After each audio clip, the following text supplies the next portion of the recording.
Buenos días a todos.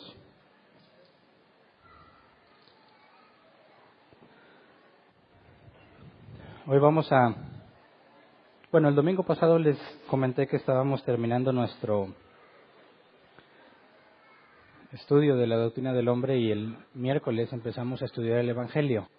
Este miércoles pasado nos enfocamos en entender lo que es el Evangelio bíblico y analizamos distintas versiones actuales del Evangelio o de lo que llaman Evangelio y descubrimos que unas son claramente falsas, otras tienen cierta verdad en lo que enseñan, pero de ninguna forma se refleja lo que Pablo nos explicaba, lo que es el Evangelio en la carta a los Romanos.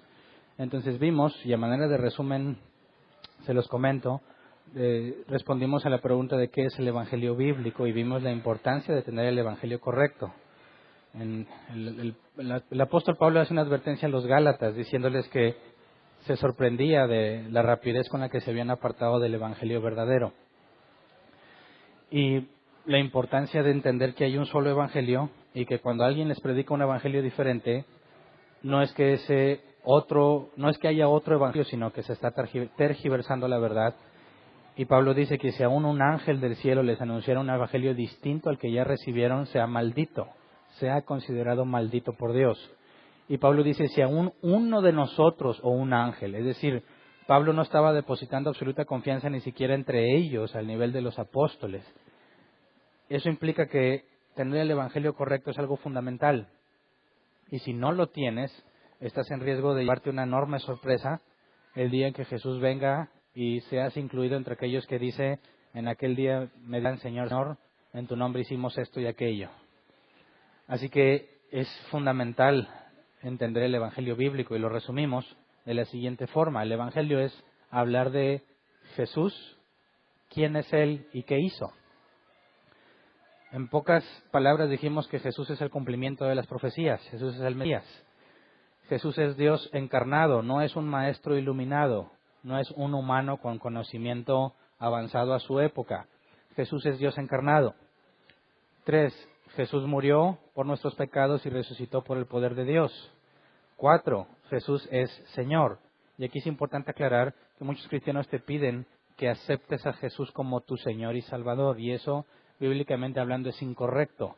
Jesús es Señor, lo aceptes o no. Y Él fue coronado cuando ascendió al cielo. En la resurrección Él subió. La carta a los Hebreos lo deja con claridad. Se presentó una sola vez y para siempre. No con sangre de machos cabríos ni de animales, sino con su propia sangre. Se cumplió lo que dice el Salmo, siéntate a mi diestra hasta que ponga a tus enemigos por estrado de tus pies. Jesús ya es Señor. No es algo que tú tienes que aceptar o algo que tienes que ver. Simplemente es alguien, Jesús es alguien a quien debes de humillarte. El último punto es que Jesús juzgará al mundo cuando regrese. Entonces, cuando hablas del Evangelio, tienes que tener perfectamente claro estos puntos que mencioné y les recomiendo que se lleven el audio del miércoles, el video, para que entiendan la gravedad del asunto y si traes un Evangelio diferente te arrepientas antes de que sea demasiado tarde para ti. Entonces, cuando estuvimos analizando el Evangelio dimos entrada un poco al tema que vamos a estar estudiando hoy. El tema es el orden de la salvación.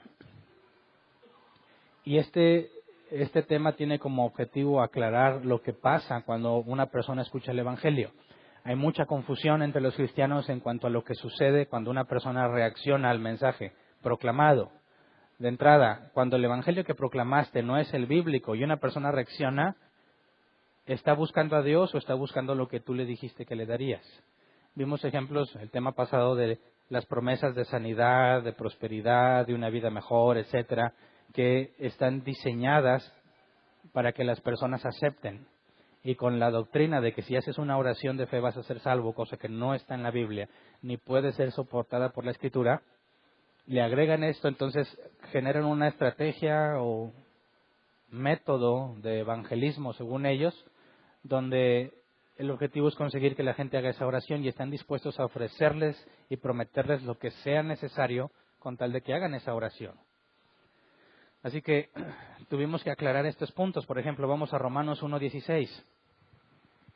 Romanos 1:16 dice, a la verdad, no me avergüenzo del Evangelio, pues es poder de Dios para la salvación de todos los que creen, de los judíos primeramente, pero también de los gentiles. Entonces, el Evangelio bíblico es poder para salvación. Pero también vimos, por ejemplo, Mateo 19, 23 al 26, que Jesús nos dice que la salvación es imposible para el hombre. Mateo 19, 23 al 26 dice, les aseguro, comentó Jesús a sus discípulos, que es difícil para un rico entrar en el reino de los cielos. De hecho, le resulta más fácil a un camello pasar por el ojo de una aguja que a un rico entrar en el reino de Dios. Pausa. Como contexto cultural, en aquel entonces se consideraba, dada la instrucción de Moisés, si obedeces estos mandamientos o esta ley, te va a ir bien.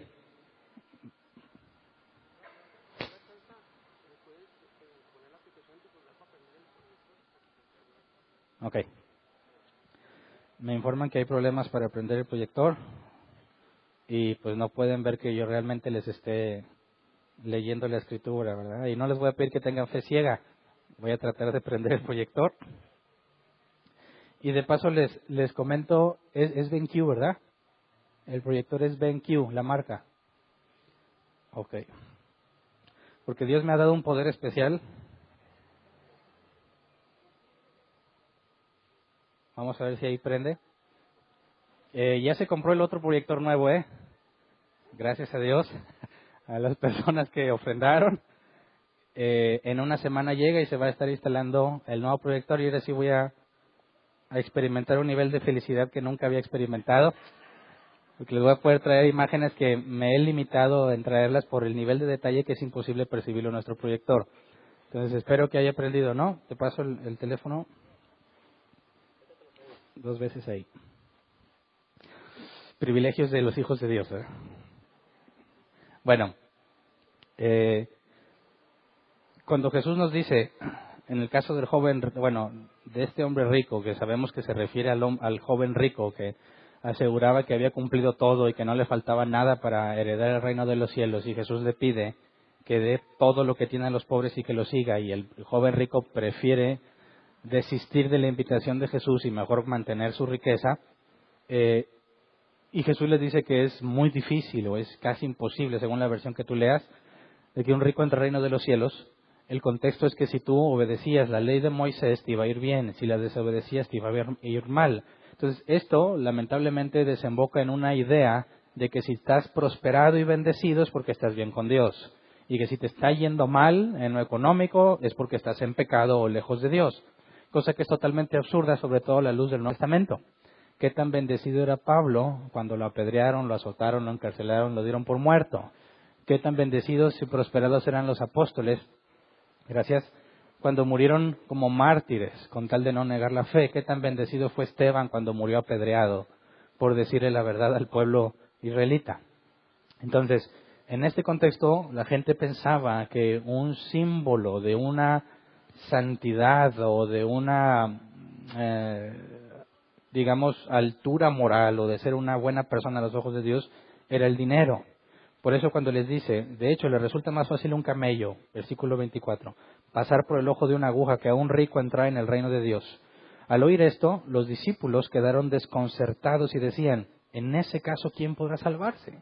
Ya que ellos pensaban que los bienes materiales eran un sinónimo de bienestar con Dios, pensaban que los ricos iban directo al cielo, por así decirlo, ¿verdad? Pensaban que ellos tenían asegurada la entrada al reino de Dios. Y Jesús les deja claro que el dinero no tiene nada que ver. Así que si para un rico, en el contexto de ellos, los más cercanos a Dios, dice, es muy difícil salvarse, preguntan ellos entonces, ¿quién podrá salvarse? Ellos decían, ¿qué esperanza tiene un pobre? ¿Qué esperanza tiene aquel que no tiene acceso a los estudios que los ricos tenían para poder profundizar en la ley y en el conocimiento de Dios? Dice el versículo 26, para los hombres es imposible, aclaró Jesús, mirándolos fijamente, mas para Dios todo es posible. ¿Y qué está diciendo aquí Jesús? Que la salvación para los hombres es imposible. Y esto no lo podemos ignorar a la hora que se predica el Evangelio bíblico. La salvación es imposible para los hombres. Sin embargo, leímos que el Evangelio es poder de Dios para salvación.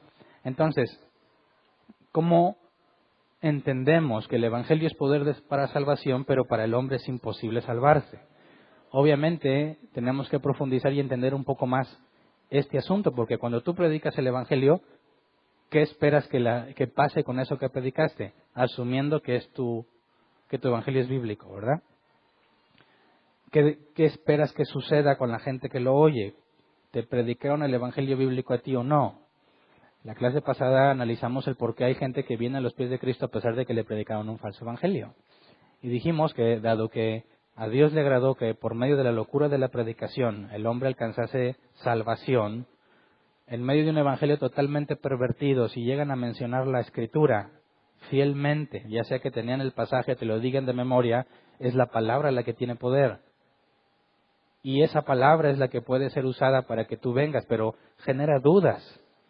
¿Qué palabra? ¿Qué tal si les digo, traed los diezmos al alfolí y probadme en esto? ¿Esa es palabra de Dios para que la gente venga? No, pero es palabra de Dios, sí, pero esa no es la locura de la predicación de la que habla Pablo. Entonces, ¿qué sucede o qué esperamos cuando el Evangelio bíblico es predicado? También vimos que Pablo nos dice que es locura para el gentil, tropezadero para el judío. No lo puedes comprender, es algo absurdo. Entonces, Jesús nos explica lo que pasa cuando se predica el Evangelio. Vamos a Mateo 13, versículo 3 al 9. Primero da una parábola y luego le explica. Vamos a leer la parábola. Mateo 13, 3 al 9 dice, y les dijo en parábolas muchas cosas como estas. Un sembrador salió a sembrar. Mientras iba esparciendo la semilla, una parte cayó junto al camino y llegaron los pájaros y se la comieron. Otra parte cayó en terreno pedregoso, sin mucha tierra. Esta semilla brotó pronto porque la tierra no era profunda. Pero cuando salió el sol, las plantas se marchitaron y por no tener raíz, se secaron. Otra parte de la semilla cayó entre espinos que al crecer la ahogaron. Pero las otras semillas cayeron en buen terreno, en el que se dio una cosecha que rindió 30, 60 y hasta 100 veces más de lo que se había sembrado. El que tenga oídos, que oiga. Entonces vemos que en esta parábola hay 4 casos, ¿verdad? La semilla cae en un lugar donde queda pisoteada o los aves se la comen. Hay otra que cae donde hay muy poca tierra, brota rápido pero se muere. El tercer punto es aquella que cae entre espinos, o sea, la tierra no estaba limpia. ¿Verdad? Crece, pero nunca da fruto porque se ahoga. Y la cuarta es la que cae en buena tierra y da fruto al 30, al 60 y al 100 por uno. Yo sé que muchos cristianos conocen esa parábola, pero quizás no muchos la han analizado con exégesis, partiendo de lo que Jesús enseña. Pero vamos a escuchar la explicación, versículo 18 al 23. Escuchen lo que significa la parábola del sembrador. Cuando alguien oye la palabra acerca del reino y no la entiende, viene el maligno y arrebata lo que se sembró en su corazón. Esta es la semilla sembrada junto al camino. Es decir, cuando tú predicas el evangelio bíblico, hay personas que simplemente les entró por un oído y salió por el otro. No captaron ni entendieron nada. Y aquí lo que nos dice es que viene el maligno y arrebata lo que se sembró en su corazón. Es imposible que eso que escuchó les sirva para algo porque se le quitó. ¿Ok? Entonces cuando prediques el evangelio va a haber gente totalmente indiferente a lo que dijiste. Versículo 20. El que recibe la semilla que cayó en terreno pedregoso es el que oye la palabra e inmediatamente la recibe con alegría. Ahora, este caso genera mucha confusión, porque a veces le hablas del evangelio a alguien y parece que lo acepta. De inmediato dice, yo quiero ir a la iglesia, o pásame los audios, o llévame, o enséñame, hagamos un estudio en mi casa. Y normalmente nos alegramos con esos casos, pero Jesús dice en el versículo 21, pero como no tiene raíz, dura poco tiempo. Cuando surgen problemas o persecución a causa de la palabra, enseguida se aparta de ella. Y aquí es el típico comentario que puedes escuchar cuando tú predicas el evangelio bíblico, te vas a encontrar con problemas como estos. Es que mi familia es de una tradición muy arraigada y no van a tolerar que yo acepte el cristianismo. O, ¿sabes qué? Es que la verdad es que se me está complicando mucho las cosas, tengo muchas cosas que hacer, ya no tengo tiempo para estudiar, ya no tengo tiempo para asistir. Al principio parecía un interés genuino, pero empieza a haber un poco de dificultad, se empiezan a poner las cosas un poco difíciles y es suficiente para que ellos digan, ya no, gracias. Versículo 22, el que recibió la semilla que cayó entre espinos es el que oye la palabra, pero las preocupaciones de esta vida y el engaño de las riquezas la ahogan, de modo que ésta no llega a dar fruto. Ahora, ¿cuál es ese caso? Ese es el caso de los cristianos, que deben ser cristianos, no son cristianos, que están en las iglesias, sentados, escuchando las predicaciones, participando de lo que la iglesia hace, pero tienen tantas ocupaciones que no tienen tiempo para estudiar, no tienen tiempo para orar, no tienen tiempo para servir. Se congregan, pueden ser pasados por miembros, pero no hacen nada fuera de lo que se hace aquí. Son cristianos domingueros, les llaman algunos. Asistan a la iglesia, no cabe duda, pero lo que dice aquí es que las preocupaciones de esta vida, ¿cuántas veces he escuchado esto? Muchísimas. Hernán, yo quiero servir, pero tengo muchas cosas que hacer. Hernán, yo quisiera estudiar más, pero no me queda tiempo. Tengo problemas. El engaño de las riquezas lo ahogan. Hay que trabajar y trabajar y trabajar para tener una vida mejor. Hay que trabajar y trabajar para darle la mejor a mis hijos. Hay que trabajar y trabajar para tenerlos en la mejor escuela posible. Y todo eso te encadena a que no puedes dejar de trabajar. Tienes que trabajar cada vez más. Tu enfoque está en obtener las cosas materiales y cometes el error de Marta, afanada. Estos se dicen cristianos, estos están engañados. Estos piensan que son de Dios, pero no son. Estos no los encuentras en el mundo, estos los encuentras en las iglesias. Y Jesús es claro, no dan fruto. Y Jesús dijo, por sus frutos los conocéis. Así que este grupo es de aquellos que están engañados, que se han convencido de que están bien porque asisten a una iglesia. Este es el peor de los casos. Este es peor que aquel que se le robó la semilla. Este es peor que aquel que dijo que sí quería, pero al principios de problemas ya no quiere saber nada. Esos dos primeros casos están conscientes de que no quieren nada con Dios.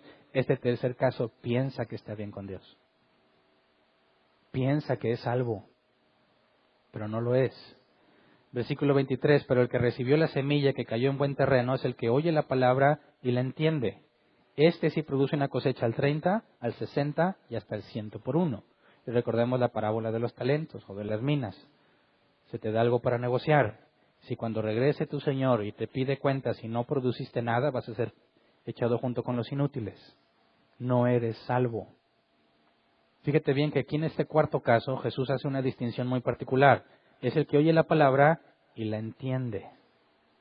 Es el único en los cuatro casos que entiende la palabra.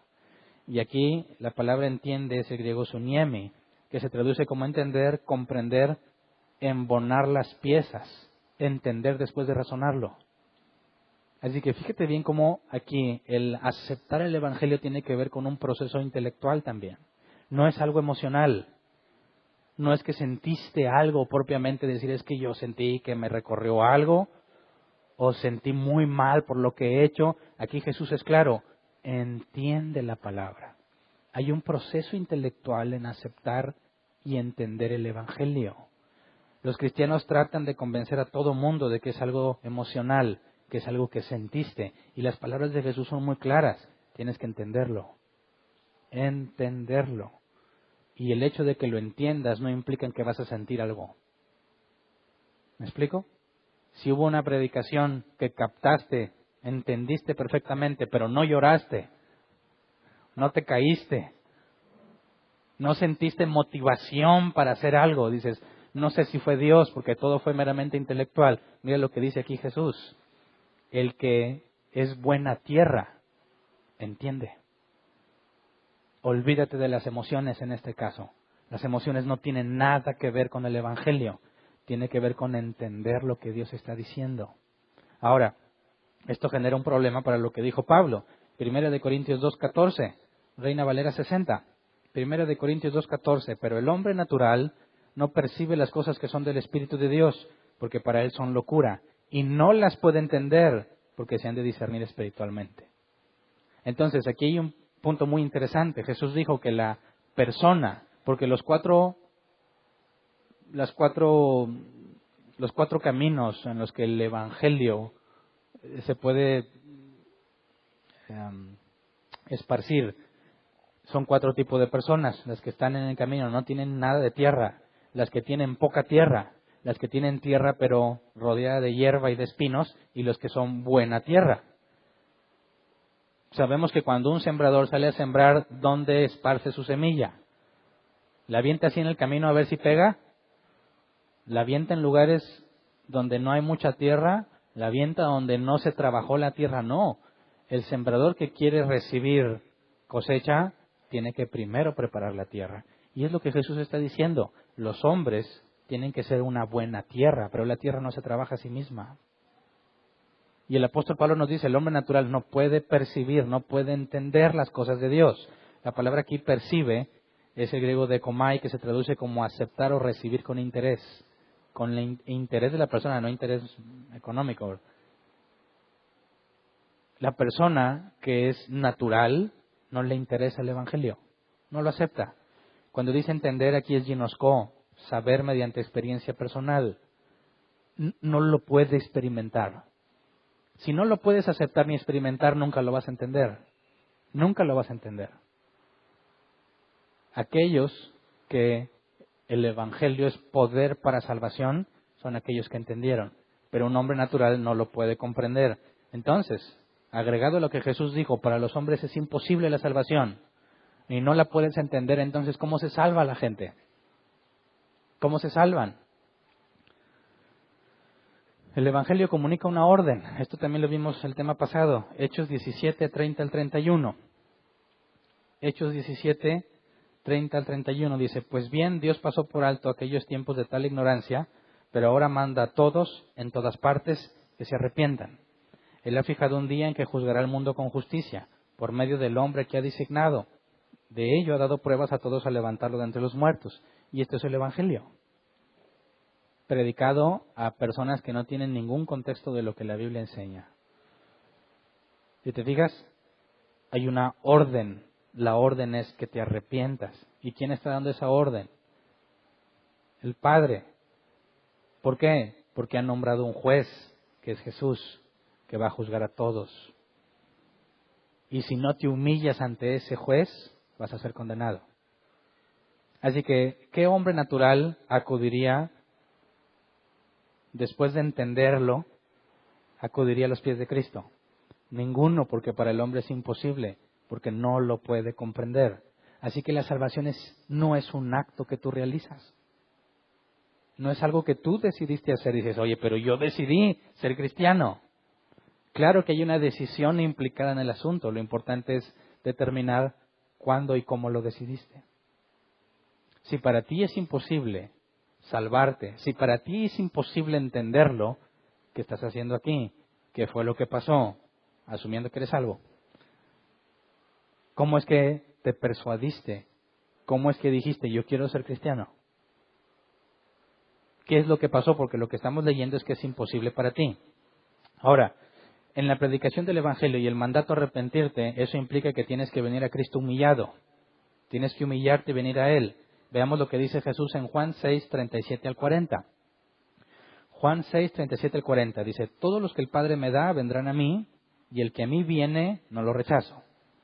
Porque he bajado del cielo no para hacer mi voluntad, sino de la del que me envió.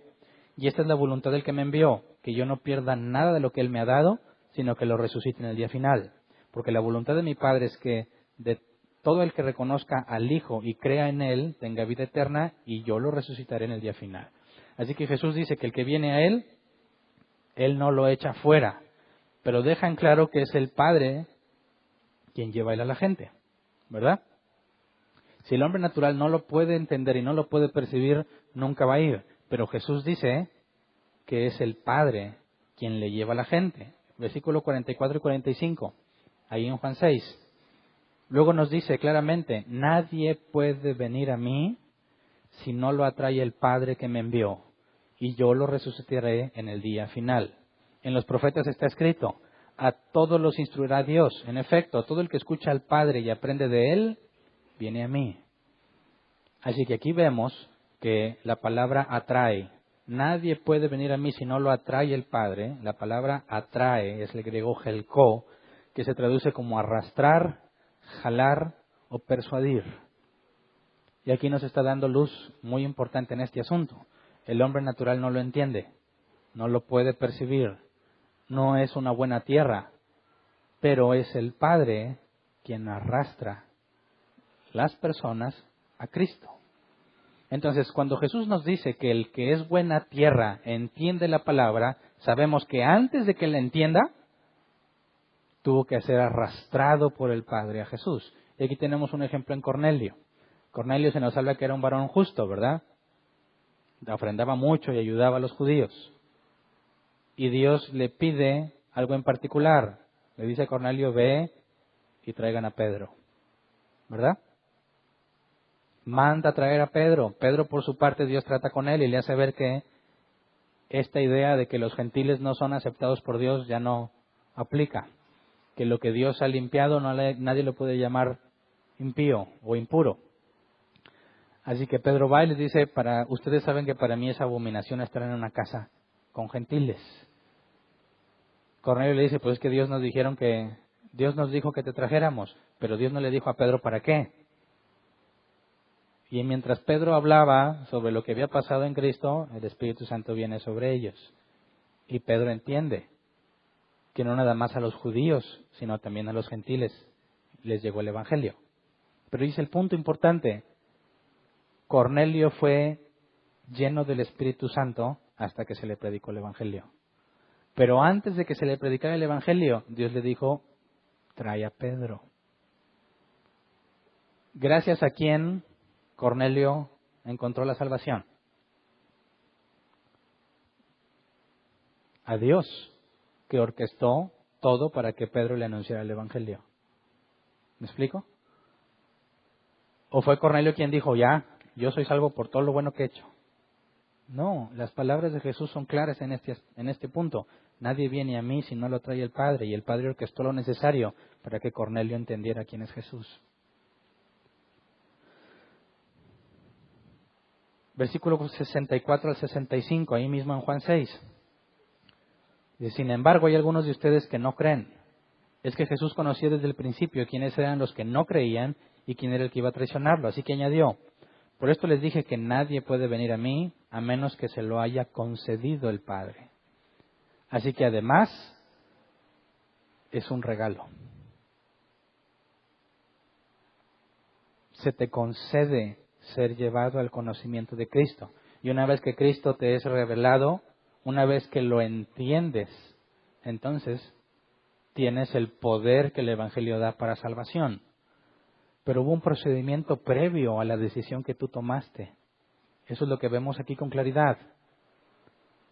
Hubo un procedimiento que Dios orquestó antes de que tú entendieras el Evangelio, porque para ti es imposible comprenderlo. Esto demuestra que cuando alguien dice, yo quiero seguir a Dios, no fue algo que nació de Él. No fue algo que se originó en Él. Fue algo que Dios orquestó para que así sucediera. ¿Me explico? ¿Qué es lo que hace el hombre para salvarse? ¿Qué es lo que hace Dios para salvar al hombre? En este punto, hasta lo que hemos leído, es claro que el hombre no ha hecho nada. Porque cuando lo entiende, esa capacidad de entenderlo de él no la tenía. Él como hombre natural no lo puede percibir y no lo puede entender. Se le concedió la capacidad de entender. Entonces, ¿qué hizo él? ¿Qué se requiere para que el Evangelio realmente te salve? No cualquiera que lo oiga va a alcanzar salvación. Se requieren cosas muy específicas. El terreno tiene que estar limpio, tiene que ser buena tierra. Tiene que haber un cambio en ese individuo para que pueda entender lo que está pasando. Y Jesús resume eso con palabras simples, aunque Nicodemo no las pudo comprender.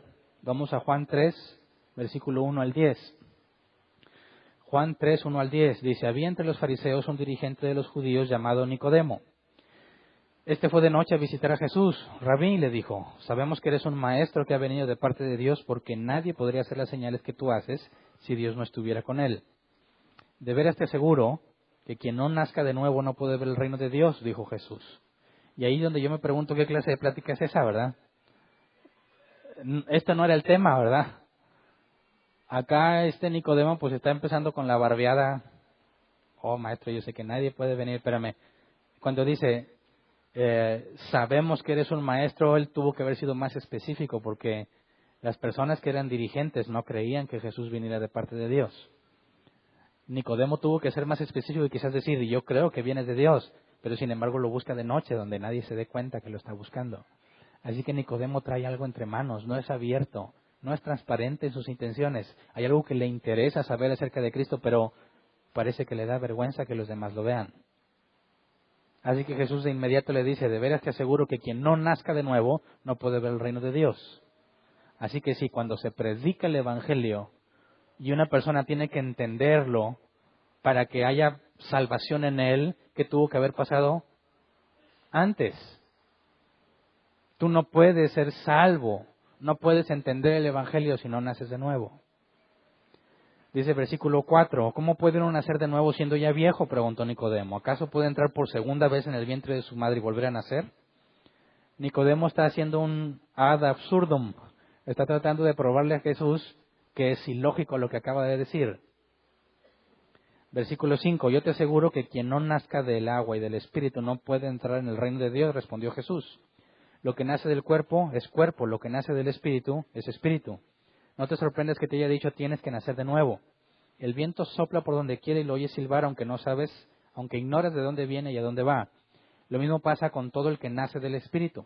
Nicodemo replicó, ¿cómo es posible que eso suceda? Tú eres maestro de Israel y no entiendes estas cosas, respondió Jesús. Y ese es un golpe bajo al ego de un dirigente de una nación. ¿Eres maestro de Israel y no entiendes estas cosas? Jesús no está citando el Nuevo Testamento para demostrarle esto. Jesús te está hablando del Antiguo Testamento.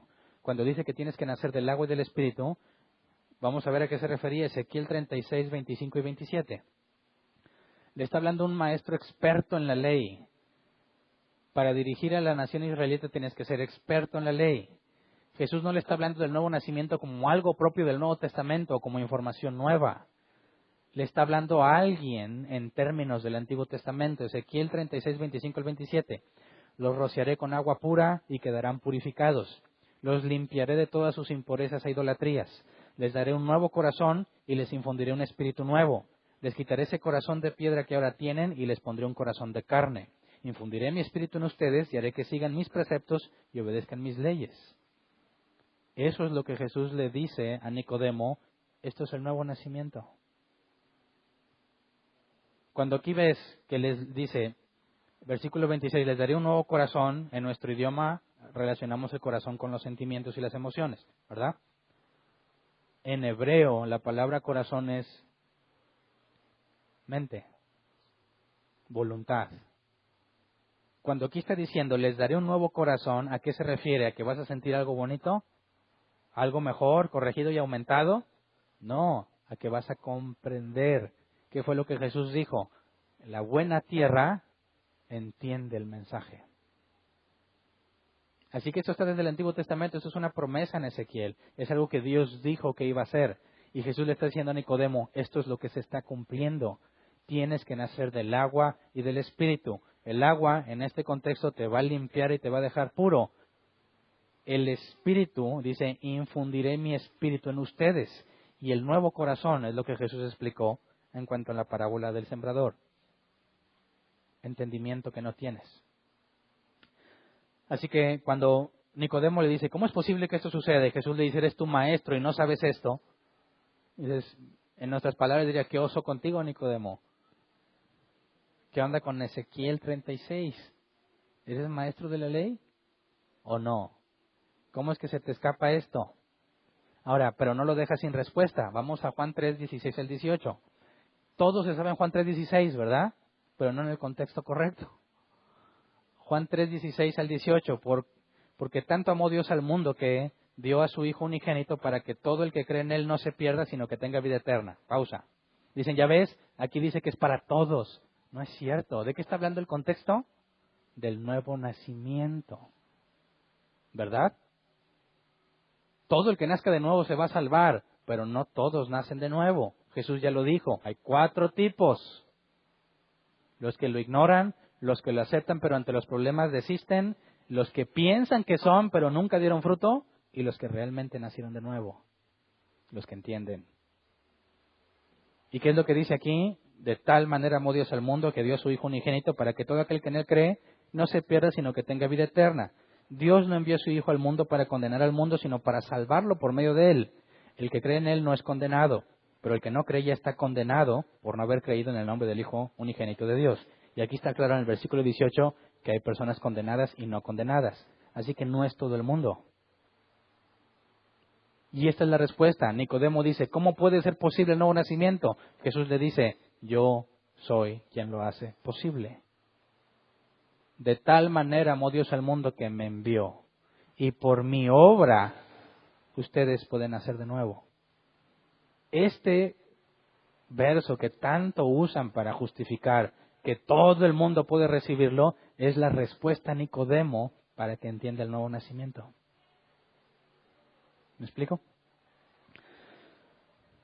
Ahora, dice ahí, pero dice que para el que cree, ¿no? Ok, vamos a Juan 1, 12 y 13. Juan 1, 12 y 13. Mas a cuantos lo recibieron, a los que creen en su nombre, les dio el derecho de ser hijos de Dios. Estos no nacen de la sangre, ni por deseos naturales, ni por voluntad humana, sino que nacen de Dios. Y este es el tiro de gracia a cualquiera que piense que él tomó una decisión y que por eso Dios lo salvó. O que él se sintió movido a hacerlo y por eso Dios lo salvó. Estos no nacen de la sangre, no es algo carnal, no es algo del cuerpo, por deseos naturales, no es algo que todos traigamos y busquemos, ni por voluntad humana, no es algo que tú decidiste hacer, sino que naces de Dios. Es algo que Él hizo. Fue lo que Jesús le dijo a Nicodemo, el viento sopla. Tú lo puedes sentir, pero no sabes ni de dónde viene ni a dónde va. Así son los que nacen del Espíritu. No depende del que quiere ni del que corre, dijo Pablo, sino de que Dios tenga misericordia. Entonces, hay mucho que estudiar en este aspecto, ¿no crees? Hay mucho que aclarar en cuanto a lo que sucede cuando alguien es salvo. ¿Qué es lo que tuvo que pasar para que reaccionara positivamente al Evangelio? ¿Qué es lo que hace una persona y qué hace Dios? Hay algunos que se van al extremo y dicen, pues si Dios lo hace todo, entonces no tengo yo que hacer nada y yo puedo vivir como quiera, que al cabo salvo siempre salvo. Y el otro extremo es el que dice, no, es cierto que Dios te da la salvación y te la dio gratis, pero si te portas mal la pierdes. Tienes que portarte bien toda tu vida. Y esos son los dos extremos. Y entre ellos se tiran y se dicen y aseguran que los otros son del diablo. Pero ¿qué es lo que estamos leyendo? ¿Hay algo que tú haces o es algo que Dios hace? Si Dios me dio la salvación, ¿me tengo que portar bien para no perderla? ¿O aunque me porte mal no la voy a perder? Necesitamos aclararlo y por eso vamos a avanzar en estos temas puntuales, cosa por cosa. Pero para efectos del día de hoy, me ponen la imagen por favor de orden de la salvación. Vamos a ver de una manera general el proceso y luego en siguientes temas vamos a ir profundizando en cada punto. Pero cuando hablamos del orden de la salvación hay un término en latín que es mucho más fácil encontrarlo si vas a buscar algo en internet. Es latín ordo salutis, orden de la salvación. Y aquí en esta imagen está representado en forma resumida lo que la Biblia enseña, lo que toda la Biblia enseña con respecto a la salvación. Aquí el orden está alternado. Este es el primer paso, luego este, luego este, luego este y así. Ahora, este es un orden lógico de las cosas que la Biblia enseña, desde antes de la creación del mundo hasta el punto final, que es la glorificación, cuando después de la resurrección de los muertos, aquellos que hayan sido resucitados para vida eterna estén con Jesús y con Dios por la eternidad. Eso es lo que llamamos glorificación, el punto en el que el hombre se le quita este cuerpo pecaminoso con tendencia al pecado y recibe un cuerpo que está en armonía con lo que el hombre desea, con la santidad. La ausencia de pecado es algo que se nos promete en la resurrección de los muertos. Así que la Biblia nos habla del punto inicial y del punto final. Y entre ellos hay una serie de pasos que tenemos que considerar y que hoy vamos a ver solamente de forma general. pero no sin evidencia bíblica al respecto. Primero vamos a las palabras de Pablo en Romanos 8, 28 al 30, donde nos da la pauta para entender este diagrama que tenemos aquí. Romanos 8, 28 al 30. Dice, ahora bien, sabemos que Dios dispone todas las cosas para el bien de quienes lo aman, los que han sido llamados de acuerdo con su propósito. Pausa. Aquí habla de un llamado, ¿verdad? Dios dispone todas las cosas para el bien de quienes lo aman. ¿Y quiénes son los que lo aman? Los que fueron llamados de acuerdo al propósito de Dios, no los que quisieron venir, no los colados, no todo aquel que quiera, a los que fueron llamados de acuerdo al propósito de Dios. Fíjate que está claro, Dios llamó a los que Él quiso. ¿Ok? Versículo 29, porque a los que Dios conoció de antemano, y ese es el atributo de la presciencia, que lo estudiamos, a los que Dios conoció de antemano, también los predestinó a ser transformados según la imagen de su Hijo, para que Él sea el primogénito entre muchos hermanos. A los que predestinó, también los llamó. A los que llamó, también los justificó. Y a los que justificó, también los glorificó. Y en estos versos está el diagrama que vimos. Empieza con la elección, predestinación, y termina en la glorificación. Y lo que el apóstol Pablo nos deja en claro aquí es que Dios llamó a los que Él quiso y Él va a glorificar a los que Él quiso. La pregunta es si los llamados y los glorificados son los mismos. ¿Alguien se perdió en el camino? ¿Será posible que Dios dijera, Hernán, antes de la fundación del mundo, Hernán, tú te vas a salvar, y llega el juicio final y estoy ante el trono blanco, y Dios abre los libros y dice, tú eres Hernán? ¿Cómo? Oye, pero pues si yo te predestiné, ¿qué estás haciendo aquí, Hernán? A ver, leamos sus obras, porque dice Apocalipsis que se abrirán los libros donde está registrado todo lo que has hecho y serás juzgado según tus obras, y ninguno va a ser declarado inocente. Entonces Dios tendría que ver, a ver, Hernán, ¿qué onda contigo? Espérame, esto es importante. Estoy hablando de Hernán. Yo lo predestiné, ¿qué está haciendo en el juicio del gran trono blanco? A ver, ándale. ¿No le diste like a la foto donde Dios te iba a bendecir?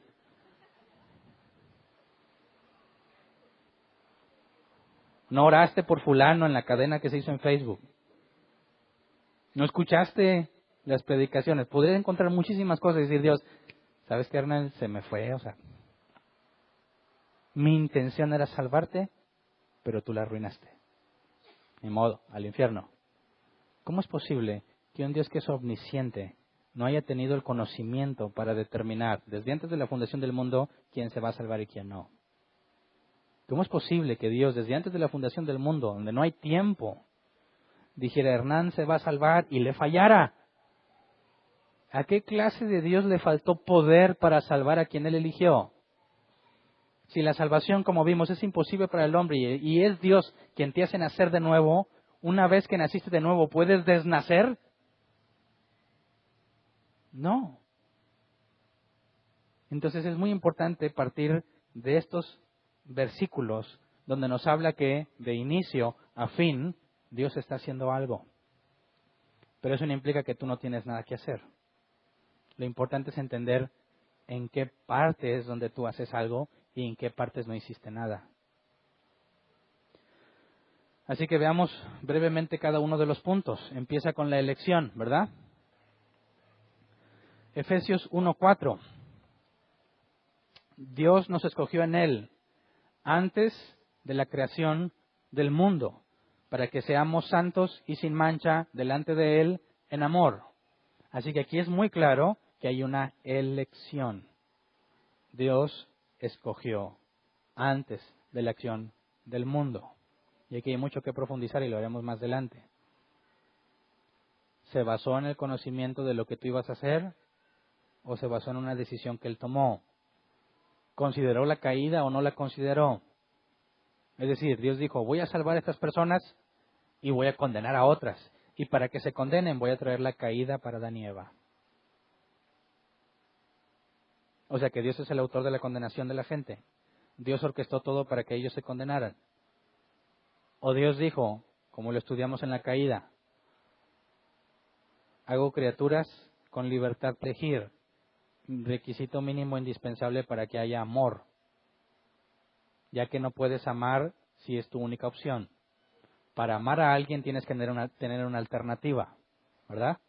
Si Dios crea personas sin alternativas, no puede hablar de amor. Por eso, si Dios es amor, no puede ser Él solo. Tiene que haber una Trinidad, sino cómo se aman. Así que ante esa libertad que Dios les concede y la omnisciencia de Dios, Él sabía lo que iban a elegir. Así que cuando elige para salvación y no para condenación. Porque partiendo de la libre decisión de las personas, como dijo Jesús, esta es la condenación, la luz vino a los hombres, pero ellos amaron más las tinieblas porque sus obras son malas. Por sus propios pecados son condenados, no que Dios te haya condenado o te haya hecho pecar. La Escritura es clara, Dios no tienta a nadie. Cada uno de su propia concupiscencia cae y peca. Pero la Biblia es clara, que estando todos destinados al infierno, Dios eligió para gloria suya a quien salvaba. Esta elección, antes de la creación del mundo, tiene que ver con su omnisciencia, su presciencia. ¿Se acuerdan que presciencia no es lo mismo que omnisciencia? Presciencia no es saber las cosas antes, eso ya está explícito en la omnisciencia.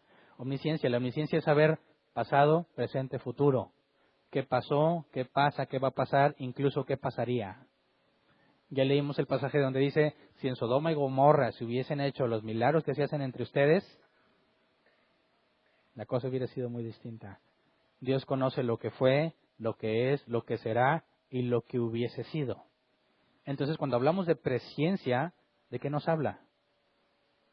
No puede ser saber con anterioridad porque es proginosko en griego. De una manera personal, un conocimiento personal antes de la creación del mundo. Así que no es saber lo que ibas a hacer, pero lo vamos a estudiar más a profundidad más adelante. El primer paso es la elección, y la Biblia es clara, lo dice claramente. Dios escogió, Él eligió. Segundo paso, predestinación, que aquí en el diagrama no está, pero está implícito porque es el versículo que sigue. Efesios 1, 5 y 6. Nos predestinó para ser adoptados como hijos suyos por medio de Jesucristo, según el buen propósito de su voluntad, para alabanza de su gloriosa gracia que nos concedió en su amado. Así que esta predestinación está implícita en la elección. Cuando Dios eligió, Hernán se salva, predestinó. Y aquí vamos a analizar la palabra en griego más adelante. Es una orden dada con anticipación. La predestinación implica que Dios ordenó la salvación de ese individuo. No que la planeó solamente. No que le gustó y la consideró como buena. No, es una orden de Dios. Así que la predestinación no es un invento. La predestinación está claramente en la Escritura. Nos predestinó para ser adoptados como hijos suyos. Así que en la elección está claramente especificado una predestinación, una orden de parte de Dios, antes de que todo fuese creado. El siguiente paso en el diagrama es el llamado. Aquí con el llamado tenemos que hacer la aclaración de dos tipos de llamado. La parábola del sembrador la podemos dividir en dos puntos simplemente, los que entienden y los que no. Entre los que no están los que nunca les interesó, los que les interesó un poquito y los que piensan que saben pero no saben. Pero se resume entre aquellos que no son de Dios, que no les interesa. Ellos escucharon el llamado externo, la invitación al Evangelio. Pero cuando hablamos del llamado nos referimos a algo interno. Vamos a ver un caso de un llamado externo. Mateo 28, 19. Dice, por tanto, vayan y hagan discípulos de todas las naciones, bautizándolos en el nombre del Padre, del Hijo y del Espíritu Santo, enseñándoles que guarden por obra todo lo que se ha mandado, ¿verdad? Este es un llamado a toda la humanidad. Arrepiéntanse. Fue lo que Pablo hizo en el Areópago. Arrepiéntanse. Dios ha mandado que se arrepientan. Ese es un llamado externo. Y como Jesús dijo, hay quien lo acepta y quien no.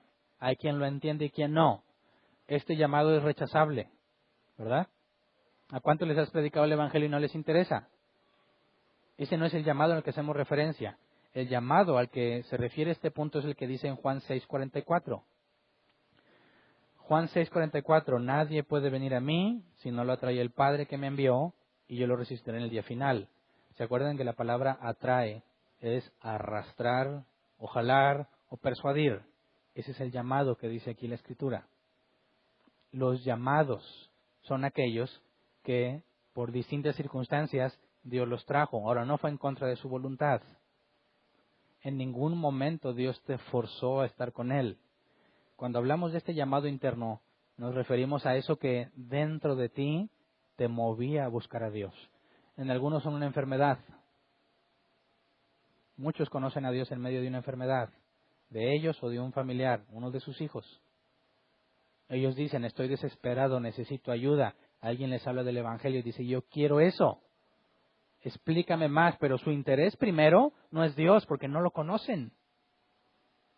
Ellos saben que necesitan de Dios, pero desconocen ese Dios que están buscando. No saben absolutamente nada de Él. Y muchos que piensan que saben de Dios, dicen, sí, la Biblia dice, ayúdate que yo te ayudaré. Ese Dios que aprieta pero no ahorca. Dices, no, eso no es Dios, eso no es bíblico. Hay algo que te llama, que te mueve a Él, aunque no sabes quién es Él. ¿Qué fue lo que movió a Pablo? ¿Pudo hacer el golpazo que se dio cuando Dios lo tumbó?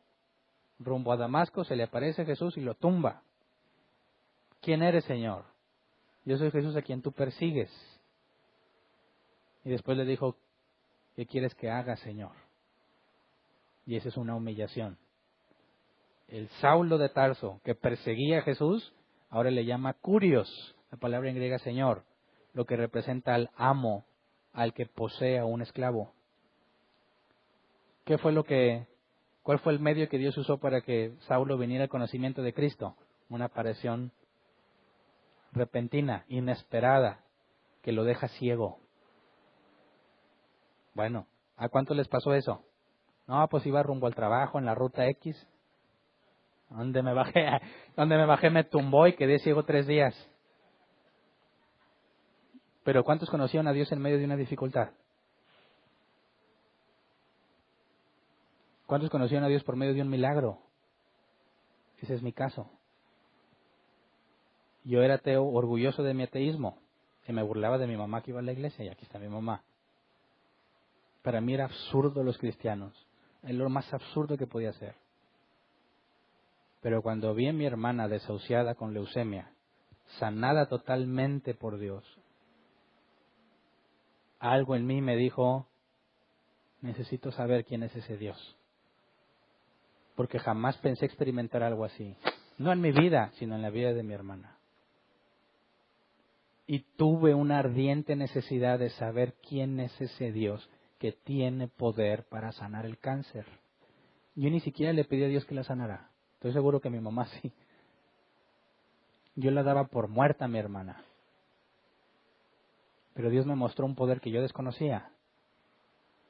Y la próxima vez que fui a la iglesia dijo, ¿quién quiere hacer la oración de fe? Y dije, yo. Pero algo había pasado en mí antes que me hizo comprender que necesito humillarme ante Jesús. Decir que sí, yo hice la oración de fe. ¿Me salvó la oración de fe? Claro que no. Yo ya iba decidido a aceptar la invitación.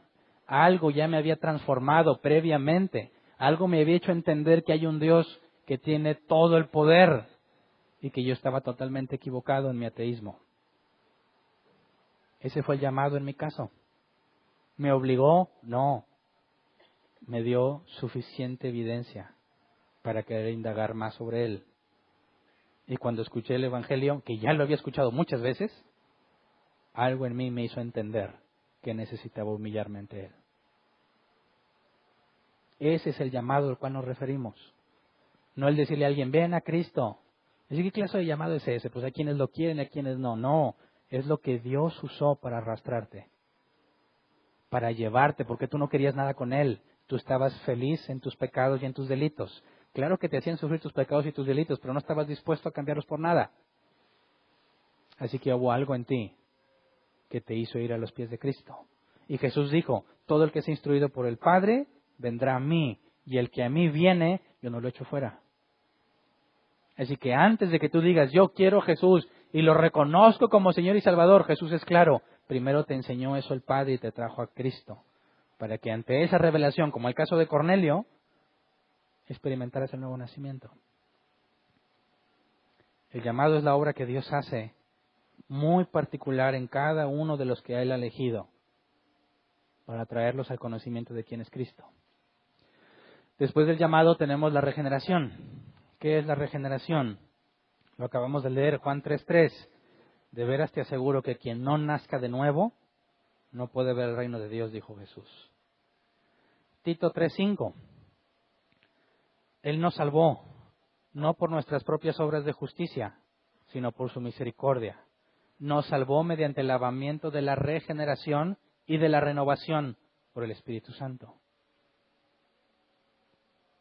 Cuando se te revela quién es Cristo, antes de que entiendas, porque el hombre natural no puede entender, sigue siendo un hombre natural mientras Dios te arrastra al Hijo. Pero algo tiene que pasar en cuanto se te revela el Hijo. Algo tiene que cambiar en ti porque ahora entiendes lo que antes era imposible de comprender. ¿Qué se requiere para que un hombre con mente corrupta entienda las cosas de Dios? Que deje de ser el mismo hombre. Antes de que tú entiendas, fuiste regenerado. Dios te renovó por dentro, de manera que ya no eres un hombre o mujer natural. Hubo una transformación. Pablo dijo, transformaos mediante la renovación de vuestro entendimiento. Reina Valera 60. Algo aquí se transformó. Eso es lo que Jesús dijo. El que escucha el Evangelio y lo entiende, da fruto al 30, 60 y al 100, por uno. La regeneración antecede, es previo a la capacidad que tuviste para entender, porque esa capacidad para entender es producto de la regeneración. En la regeneración estamos diciendo, nueva criatura eres. Las cosas viejas pasaron, todas son hechas nuevas. La regeneración es, tu naturaleza pecaminosa quedó clavada en la cruz. Eres un hombre nuevo, despojaos del viejo hombre. Esa es la regeneración, lo que Dios hizo en ti para que nacieras de nuevo, te hizo nacer de nuevo. Y después de la regeneración, el diagrama nos lleva directo a la conversión. Y aquí hay algo muy importante que el diagrama no explica porque no es su específico ser, no es su propósito ser específico. Pero vamos a ver la conversión para ver si determinas qué hay entre ellos dos. Con la conversión nos referimos a apartarte del pecado. Fuiste regenerado y luego eres convertido. Los cristianos hablan de que cuando te convertiste y no están conscientes de la regeneración. Quizás algunos jamás habían escuchado ese término, aunque ya lo leí que está en la Biblia. Quizás a nadie le enseñaron que esto es distinto de la conversión. Regeneración y conversión no son lo mismo. La regeneración es el nuevo nacimiento, eres hecha nueva criatura. Y la conversión es lo que dice aquí en 1 de Juan, capítulo 2, versículo 3 al 5. 1 de Juan 2, 3 al 5. ¿Cómo sabemos si hemos llegado a conocer a Dios? Si obedecemos sus mandamientos. El que afirma, lo conozco, pero no obedece sus mandamientos, es un mentiroso y no tiene la verdad. En cambio, el amor de Dios se manifiesta plenamente en la vida del que obedece su palabra. De este modo sabemos que estamos unidos a Él. La conversión es cuando tú dejaste de hacer lo que hacías. Era bien fumador, bien tomador, un cambio instantáneo, ya no me interesa ni el vino ni el cigarro. Lo que antes anhelaba, ahora lo aborrezco. Eso es conversión, que es producto de la regeneración, porque en la regeneración tu pensamiento cambia, tu mente cambia, tus deseos cambian, tus emociones cambian. Y entonces dices, locamente me había portado, me avergüenzo de la vida que llevaba, porque antes te sentías orgulloso. Y dice la Biblia que no nada más te sientes orgulloso de lo que haces, sino que felicitas a los que hacen lo mismo que tú. ¿Verdad? Así que la conversión implica que ahora tú estás obedeciendo, estás firmemente decidido a no hacer lo que hacías. Pero eso implica fe. La palabra fe, pistis, ser persuadido con evidencias y argumentos. Para hablar de una conversión requieres fe. La pregunta es, ¿la fe es antes de la regeneración o después? Sin fe es imposible agradar a Dios. La salvación se recibe mediante la fe. El punto es, ¿la fe viene antes o después de la regeneración? Es decir, ¿tuve fe y Dios me hizo nacer de nuevo? ¿O Dios me hizo nacer de nuevo y ahora tengo fe? ¿Cuál es? Si para ti es imposible entender, si la salvación es imposible para ti, si tú no te acercas a la luz porque tus obras son malas y por eso te acercas a las tinieblas, ¿cómo podrías hablar de tener fe bíblica? La fe no es creer. Creer está implícito, pero la fe no es creer. Yo sé que me puede citar la Reina Valeria en muchos pasajes. Aquí dice, es pues la fe, la certeza de lo que se espera, la convicción de lo que no se ve. Y dicen, yo estoy bien seguro que me voy a ganar el Soteotec. Mira, ya me vi. Y no te voy a invitar por no creerme cuando me la gane. Y dicen, eso es fe. Tengo la certeza de que voy a ganar. Tengo la convicción de que yo voy a estar en esa albercota. No, eso es tu delirante imaginación. La fe bíblica es ser persuadido. Persuadido. Y la persuasión no es algo que tú imaginas. Persuasión, búscalo en el diccionario, en la Real Academia Española. Ser convencido por medio de evidencias y argumentos. Tú eres persuadido cuando pensabas algo y alguien te muestra evidencia y argumentos y ahora piensas de otra forma. Por eso es que la fe ciega no es bíblica, porque es una contradicción decir que es fe y que es ciega, porque la fe es persuadirse con evidencias y argumentos. ¿Cómo podría ser ciego? Si no veo ni evidencia ni argumentos, no puedo tener fe. La fe ciega es una contradicción, no existe. ¿Qué dijo Tomás? Yo no creo que Jesús haya resucitado. No. A menos que yo ponga mi dedo en su llaga y ponga en el hoyo de sus manos. Si no, no creo. Si aparece Jesús y ¿qué le dice? Ándale. Ándale. O le dijo, ¿por qué no me creíste? ¿Por qué pides evidencia?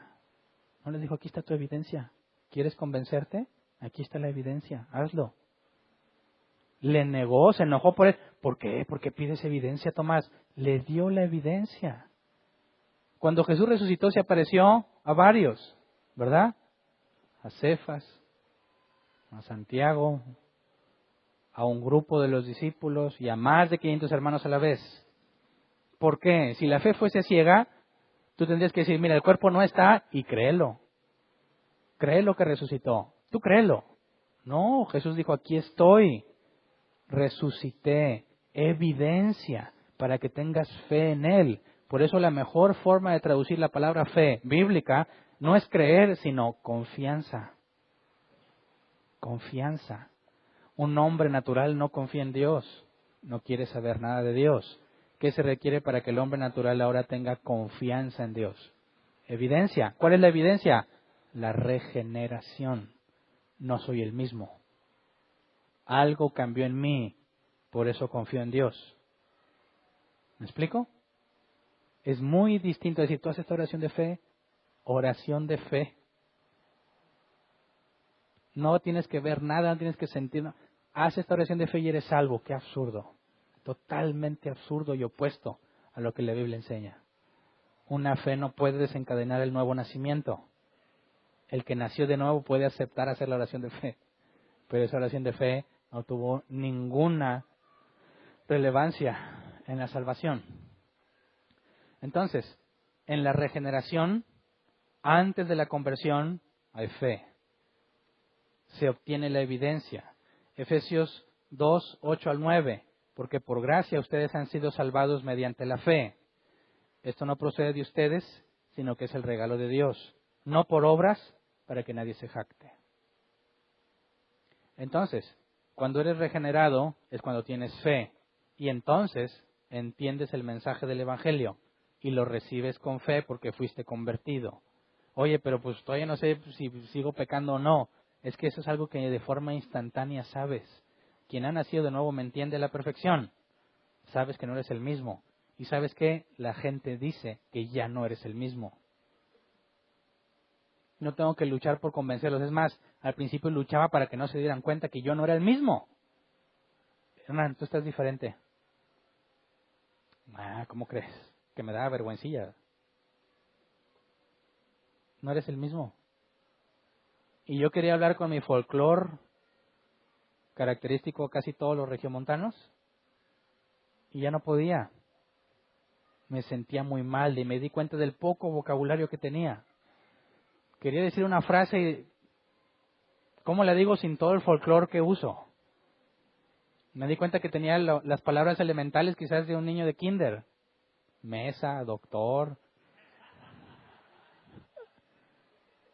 Me fue mal. ¿Cómo dices me fue mal en el folclore? Bueno, tuve problemas en el camino.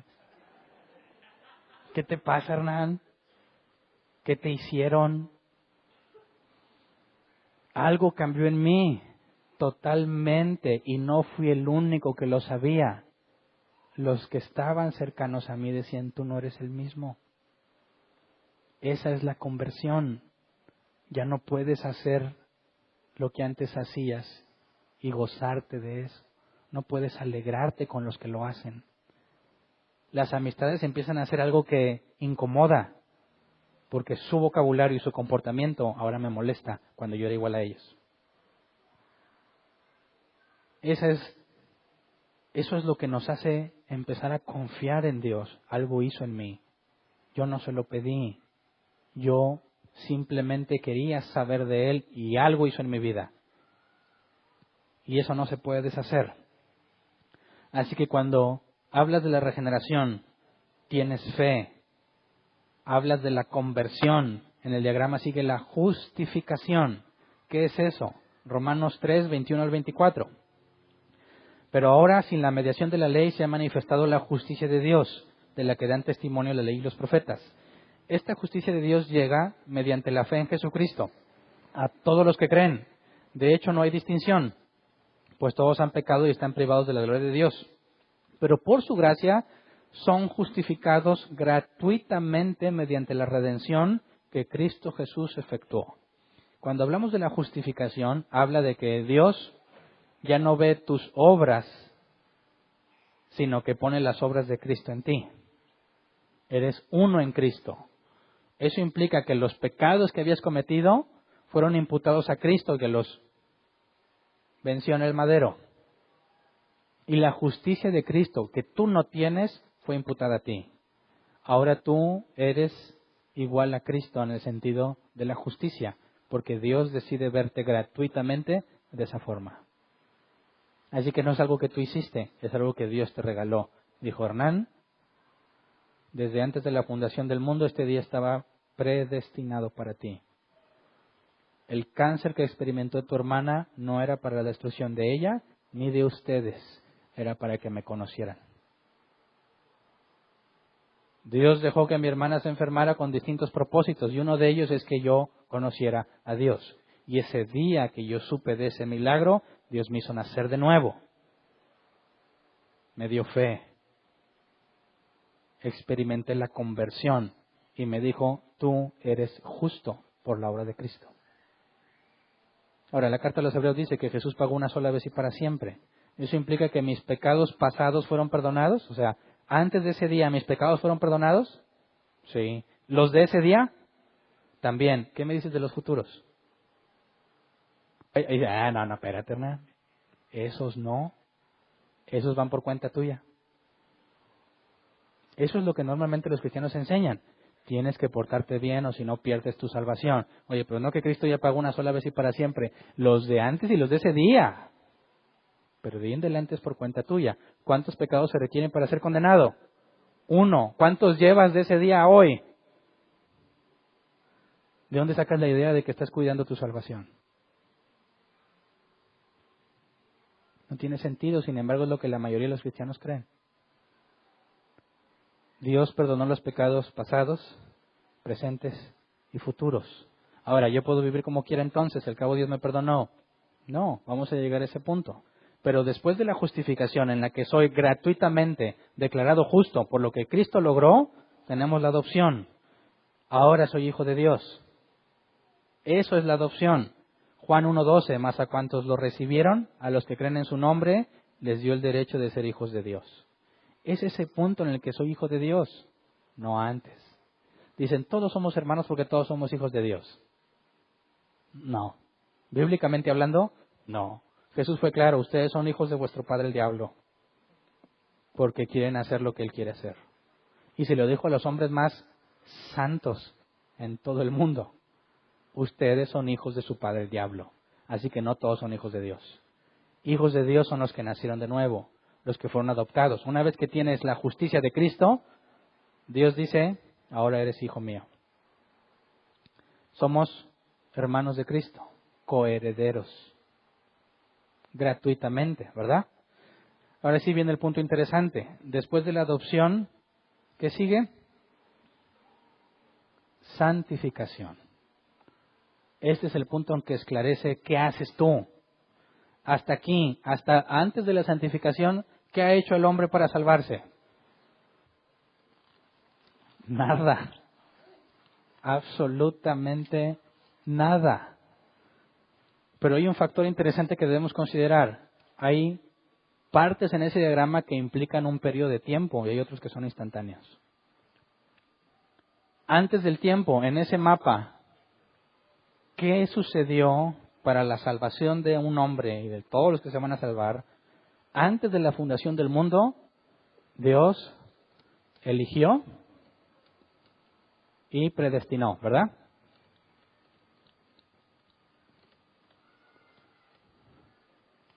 Esto es antes del tiempo. Esto es inmutable. Esto no puede cambiar, ¿verdad? Luego, entre esto y el llamado, ¿cuánto tiempo pasa?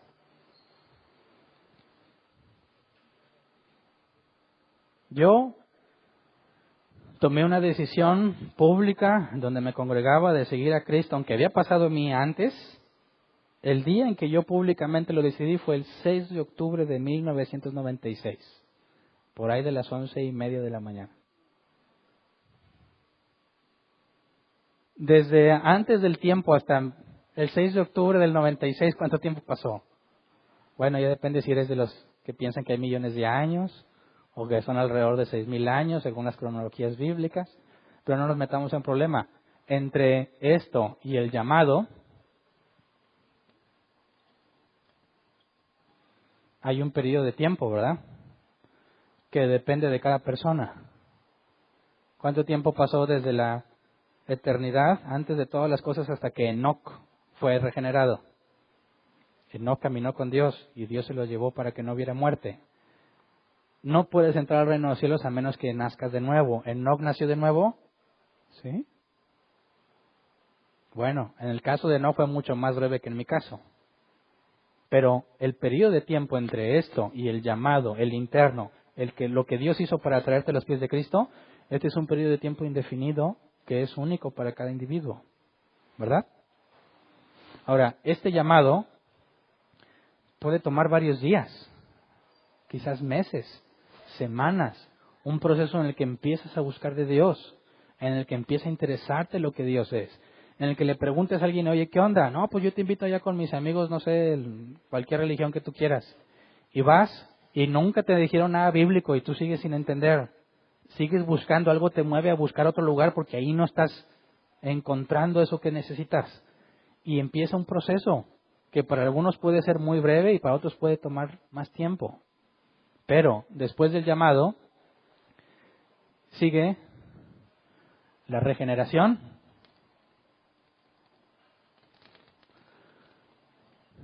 fe, conversión, justificación, adopción. ¿Cuánto tiempo hay entre ellos? De la regeneración a la fe, ¿cuánto tiempo? De la fe a la conversión, de la conversión a la justificación y de la justificación a la adopción. ¿Cuánto tiempo? No hay tiempo entre ellos, esto es instantáneo. Instantáneo. Hay personas que ni cuenta se dieron. ¿Cómo puede ser eso posible? Bueno, yo vengo de un contexto de mucho pecado. Pero ¿qué me dices de los niños que fueron instruidos en la vida cristiana desde que nacieron? Que no son ni borrachos, ni fumadores, ni gente que vive como el mundo, que han tenido una vida muy apartada de todo eso. Todos siguen siendo egoístas, ¿verdad? Todos pensamos en nosotros mismos, amadores de nosotros mismos, pero aún los cristianos seguimos siendo así y luchando con eso. Así que hay personas que siempre fueron instruidos en la vida cristiana y no saben cuándo nacer de nuevo, porque el cambio no es tan claro como con nosotros que teníamos un contexto del mundo. Pero es instantáneo. Entre el llamado, cuando conoces a Dios, y esto es un abrir y cerrar de ojos. Algo te transformó. Y luego sigue la santificación. ¿Qué es la santificación? Podemos resumirlo así. Vamos a Efesios 4, 12 y 13. Efesios 4, 12 y 13. A fin de capacitar al pueblo de Dios para la obra de servicio, para edificar el cuerpo de Cristo. De este modo, todos llegaremos a la unidad de la fe y del conocimiento del Hijo de Dios, a una humanidad perfecta que se conforme a la plena estatura de Cristo. Cuando aquí dice todos, ¿es toda humanidad? No, ¿verdad? Yo he escuchado muchos argumentos. Si dice todos, es todos. Claro que no. La palabra todos tiene que ser analizada en su contexto, ¿verdad? Ok.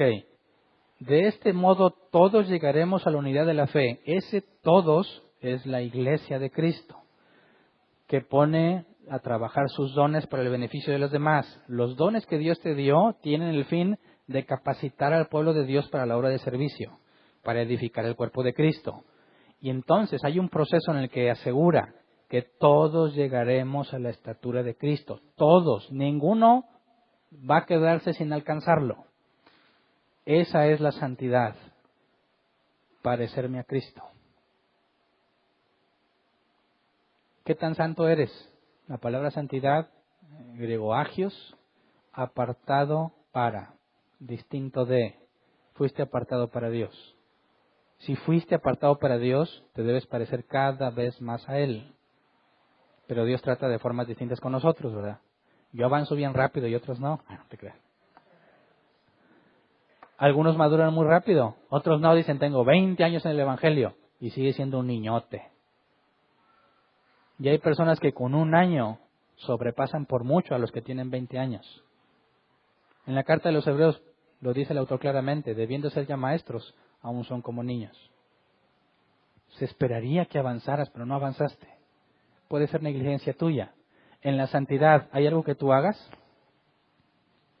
¿O todo lo hace Dios?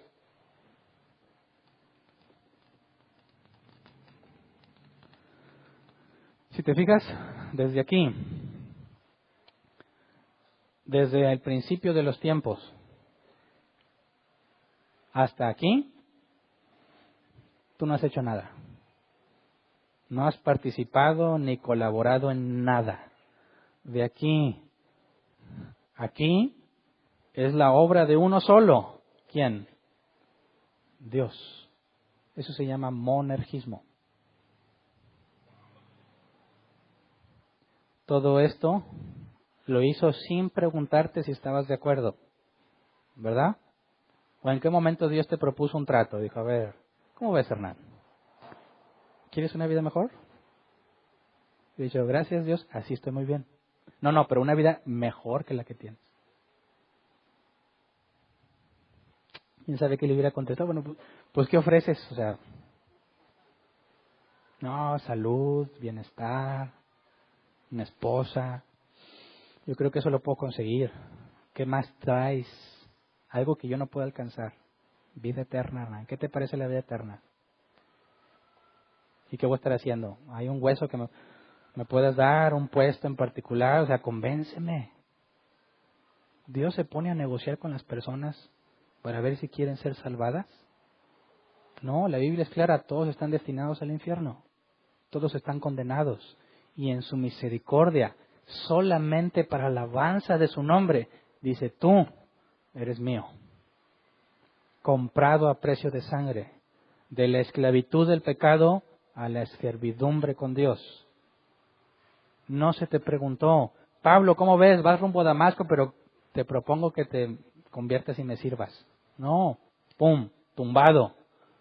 Pablo, dura cosa te es dar de cosas contra el aguijón. Qué tiernas palabras le dijo Jesús. ¿Sabes qué son los coces y el aguijón? Yo me imaginaba a alguien tratando de pegarle el aguijón de una abeja. No. Las carretas de aquel entonces, sabiendo que llevaban bueyes, los bueyes cuando se cansaban o se ponían rejegos, empezaban a patear la carreta, con las patas traseras. ¡Pah! Y como la carreta es de madera y los bueyes son muy fuertes, podían destrozarla. Así que ante eso se implementaban unos picos a la altura donde el buey pudiese patear. Y esos picos estaban diseñados para persuadir al buey de no darle patadas, porque al darle la patada el afectado va a ser el buey, no la carreta. ¿Qué fue lo que Jesús le dijo a Pablo? Pablo, Pablo. Cuando le dice, dura cosa te es darle patadas a las púas, ¿quién se asume que es Pablo? El buey. ¿Verdad? Y le está diciendo, eres igual que un buey que trata de dañar la carreta, cuando la carreta es imposible que la dañes porque el dañado eres tú. Tiene las púas. ¿Qué mensaje de amor le dio a Pablo? ¿Mm? ¿Te has puesto a pensar en eso? ¿Qué hizo Pablo al respecto? Oye, ¿qué onda Jesús con esa comparación? No, ¿qué quieres que haga, Señor? Tomó su lugar inmediatamente. Es humillante lo que le dijo a Pablo, ¿sí o no? ¿Qué le dijo Jesús a la mujer que le pidió un milagro? No es correcto dar el pan de los hijos a los perros. Ahí se pudo haber oído, ¿qué onda? Y ahí hubieran seguido los cristianos, ¿qué pasó con el amor, Jesús? ¿Por qué no la respetas? Conócela primero. ¿Las estás espantando de las cosas de Dios?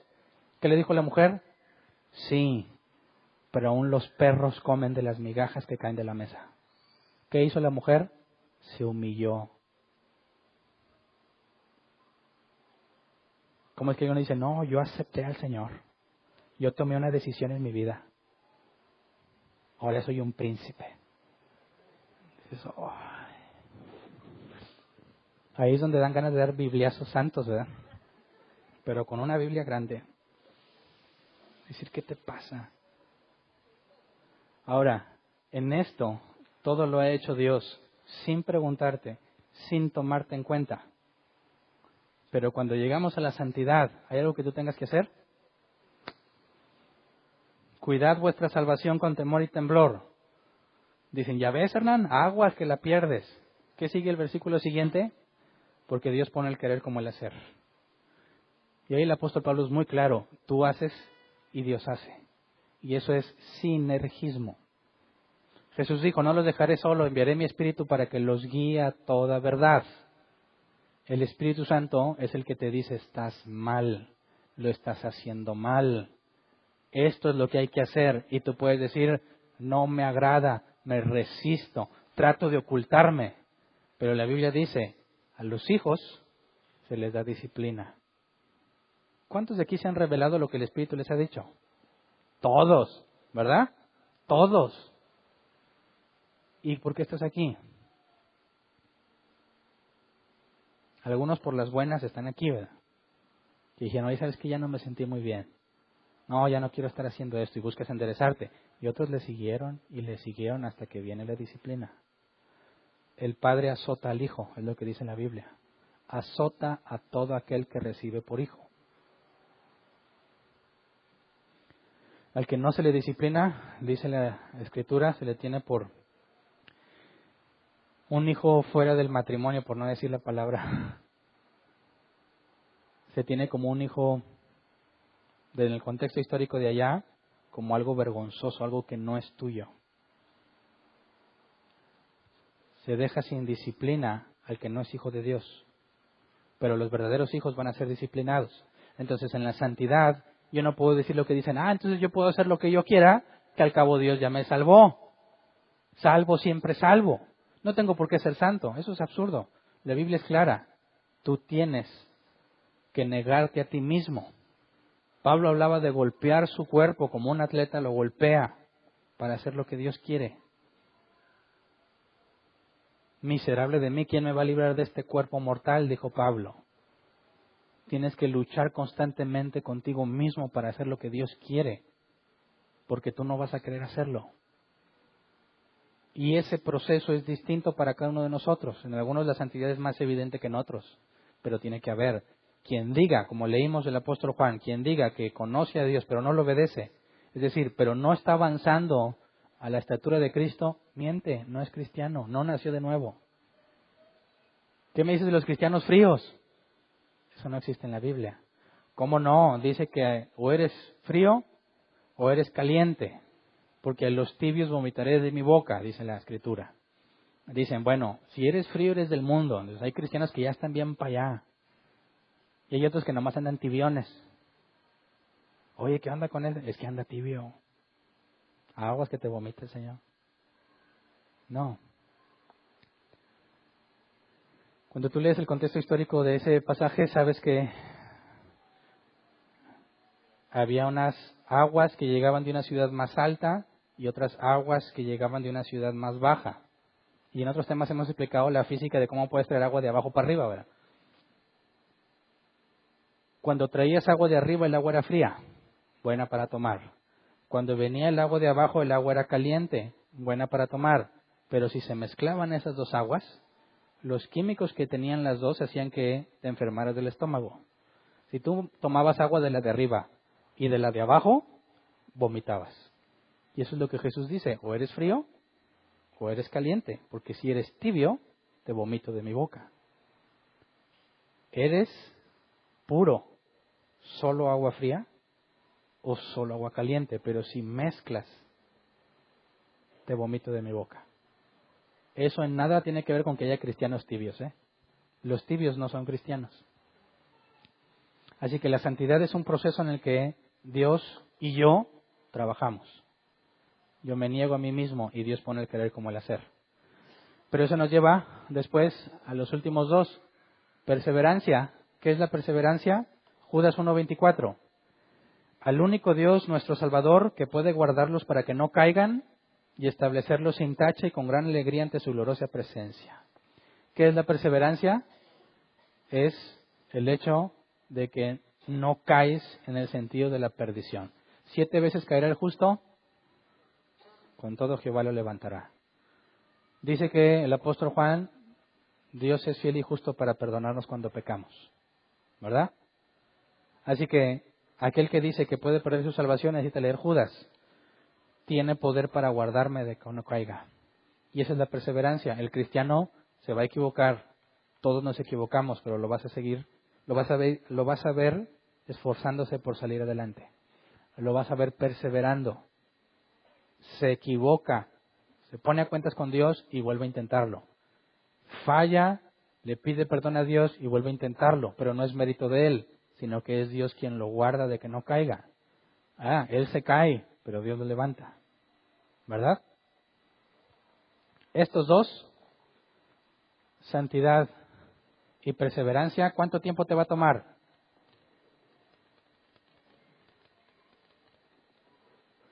¿Los puedes separar?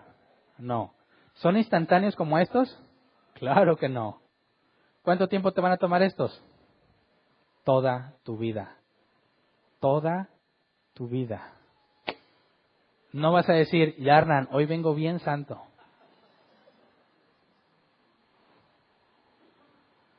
Toda tu vida vas a tener que buscar la santidad y vamos a ver que perseveras, porque la perseverancia no es algo que tú haces. Tú caes y Dios te levanta. Caes y te levanta si confiesas tu pecado. La perseverancia es lo que vemos o esperamos ver en todo creyente, porque es una obra de Dios en él. Y después de que toda tu vida hayas luchado con esto, ¿qué sigue?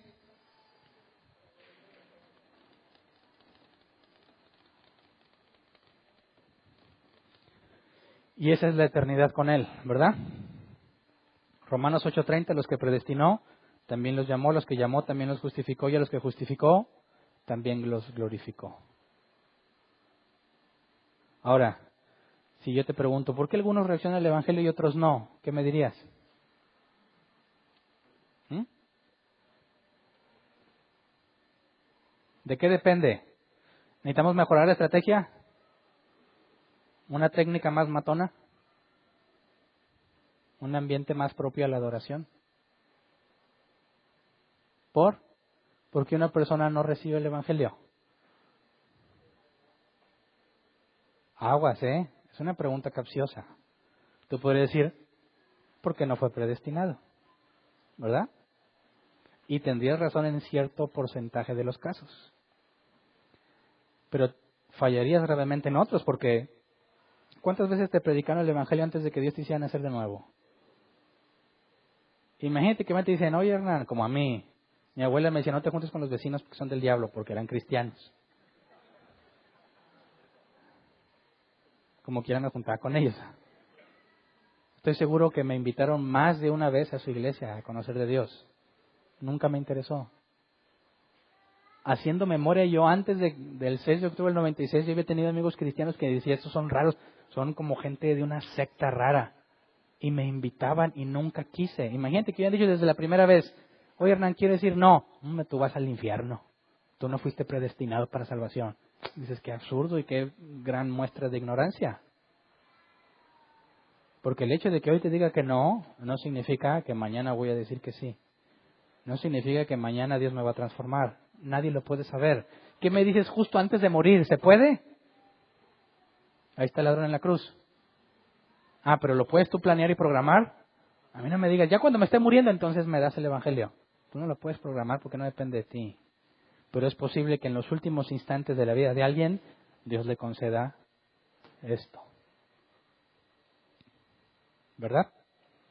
Así que predicamos el Evangelio sabiendo que solo aquellos que están en el momento correcto, en el día definido y en la hora específica que Dios determinó desde antes de la creación del mundo van a reaccionar. Solo si predicas el Evangelio bíblico. No que la salvación depende de que tú les prediques, sino que solo van a reaccionar a los que escuchen el Evangelio bíblico. Por eso no tengo que ponerte música chida, ni bajar las luces, ni pedir que pases al altar. No me interesa hacerte llorar. No me interesa poner una música con teclado sentimental. Quiero que entiendas. Porque solo los que han nacido de nuevo entienden las cosas de Dios. No me importa si estás feliz o si estás triste, si sentiste ñáñaras o no sentiste nada. Lo importante es que te transformes mediante la renovación de tu entendimiento. Hay emociones acompañadas, claro, pero las emociones no es lo que me importa. Cuando Dios te hace entender, te vas a arrepentir y te vas a sentir mal. Pero yo no provoco que te sientas mal. Eso es lo que Dios hace en ti. ¿Me explico? ¿Alguna vez te preguntaste por qué no les digo que pasen para orar por ustedes? Indistintamente si pasas o no para que llore por ti, eso no cambia nada. Si no comprendiste la Escritura, de nada te sirve que llore por ti o Benny Hinn o quien quieras. ¿Por qué yo no le soplo a la gente? ¿Por qué? ¿De qué sirve eso si no has nacido de nuevo? ¿Mm? ¿Entiendes por qué somos como somos?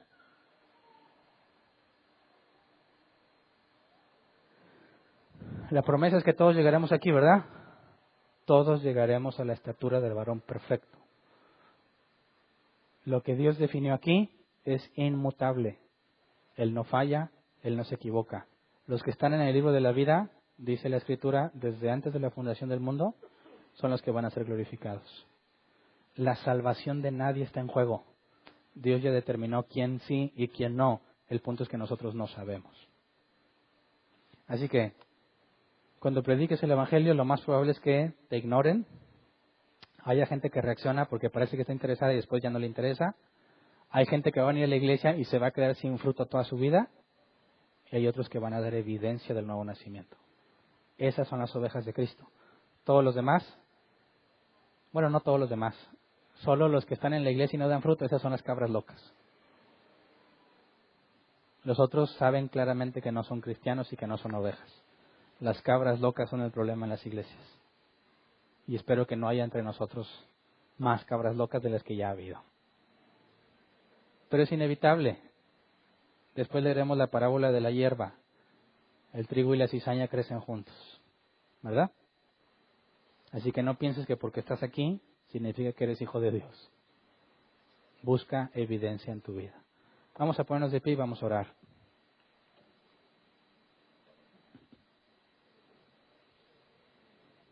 ¿Eres salvo? ¿O necesitas que alguien te lo diga? Oye, Hernán, ¿soy salvo? Créeme que yo estoy más incapacitado para responderlo que tú. ¿Eres salvo? ¿Qué te hace pensar que sí eres? ¿Que hiciste la oración de fe? ¿Que tus papás son cristianos? ¿Que vienes a la iglesia? Eso no tiene nada que ver. ¿Obedeces a Dios? Bueno, pues no en todo, ¿verdad? Bueno, y cuando no lo obedeces, ¿qué haces? ¿Hay arrepentimiento o nada más un malestar emocional? Arrepentimiento es dejar de hacer lo que hacías porque piensas diferente. Culpa es eso que se siente porque hiciste mal. La Biblia dice que Dios requiere arrepentimiento, algo que solo los regenerados pueden hacer. Busca señales de arrepentimiento en tu vida. Si no las tienes, más te vale que ruegues a Dios por la evidencia necesaria. Yo no quisiera que ninguno de ustedes, ni yo mismo, sea un engañado. Uno de los que se van a sorprender cuando Dios les diga, apártate de mí, hacedor de maldad. Más, como dijo Pablo a los tesalonicenses, asegúrense del llamamiento. Busca evidencia en ti desesperadamente. Todos los días debes de tener la evidencia de la disciplina, de su corrección y del arrepentimiento en nuestras vidas. Si no, simplemente vives un falso cristianismo. Así que vamos a orar, Señor. Queremos pedirte perdón por todos nuestros errores, por todos nuestros pecados. Perdónanos si alguna vez pensamos que nosotros habíamos logrado la salvación en nuestras vidas. Perdónanos si llegamos a la conclusión de que nosotros te aceptamos mientras otros te niegan porque de alguna forma llegamos a la conclusión por nosotros mismos de que debíamos estar contigo. Perdónanos si no solo lo pensábamos, sino que se lo enseñamos a alguien más. Tu palabra es clara, Señor, que tú has escogido para salvar a los que tú quisiste. No depende de nuestra voluntad ni de nuestros deseos, sino de tu misericordia, para alabanza de tu nombre, Señor. Permítenos entender que solo tú eres el autor de la salvación, que tú nos regalaste la justicia de Cristo, que nos adoptaste como hijos tuyos por tu propio deseo y voluntad. Señor, concédenos vivir de acuerdo a lo que tu palabra dice de nosotros y a buscar la santidad. Concédenos, Padre, avanzar en nuestras vidas. No nos dejes sin disciplina. Todos pecamos, Señor. Lo reconocemos. Y por eso te rogamos que no nos dejes practicar el pecado. Que sea a lo mucho, Señor, solo tropiezos. Que ninguno de nosotros viva una vida desenfrenada en el pecado o practicando el pecado y al mismo tiempo se sienta cristiano. Padre, concédenos vernos como tú nos ves. Concédenos entender quién somos ante ti, Señor, y no ser engañados de manera que no demos fruto. Señor, entre nosotros, si hay algunos que son esa planta que creció en medio de espinas, ahogada, engañada por las riquezas de este mundo, en tu misericordia te pedimos que los despiertes de ese terrible sueño, que les hagas ver su realidad, que en tu misericordia y según tu soberana voluntad, concédeles ver el enorme problema en el que se encuentran. Señor, sabemos que la comodidad en el cristianismo es lo peor que nos puede pasar. No nos dejes, Señor, estar en paz en nuestros pecados.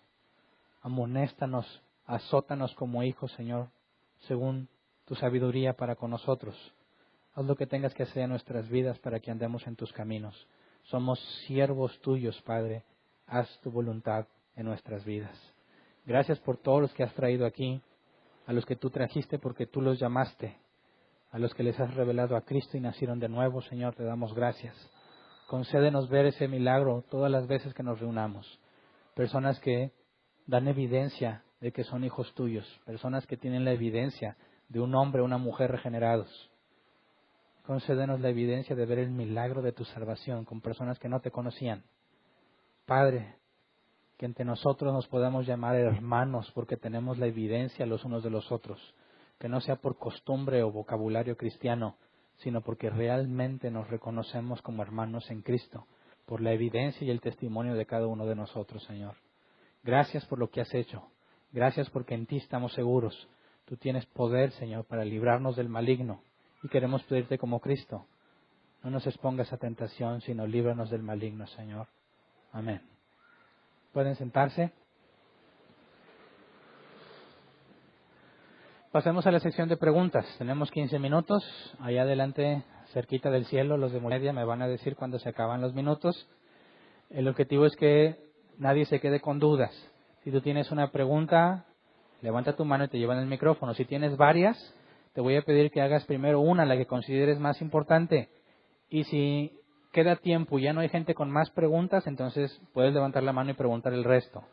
Si te quedaste con varias y ya no hubo tiempo, acércate conmigo al final y podemos tratar de resolverlas, ¿ok? ¿Alguien tiene una duda? ¿Ya le dieron el micrófono? Ahora sí, corre tiempo.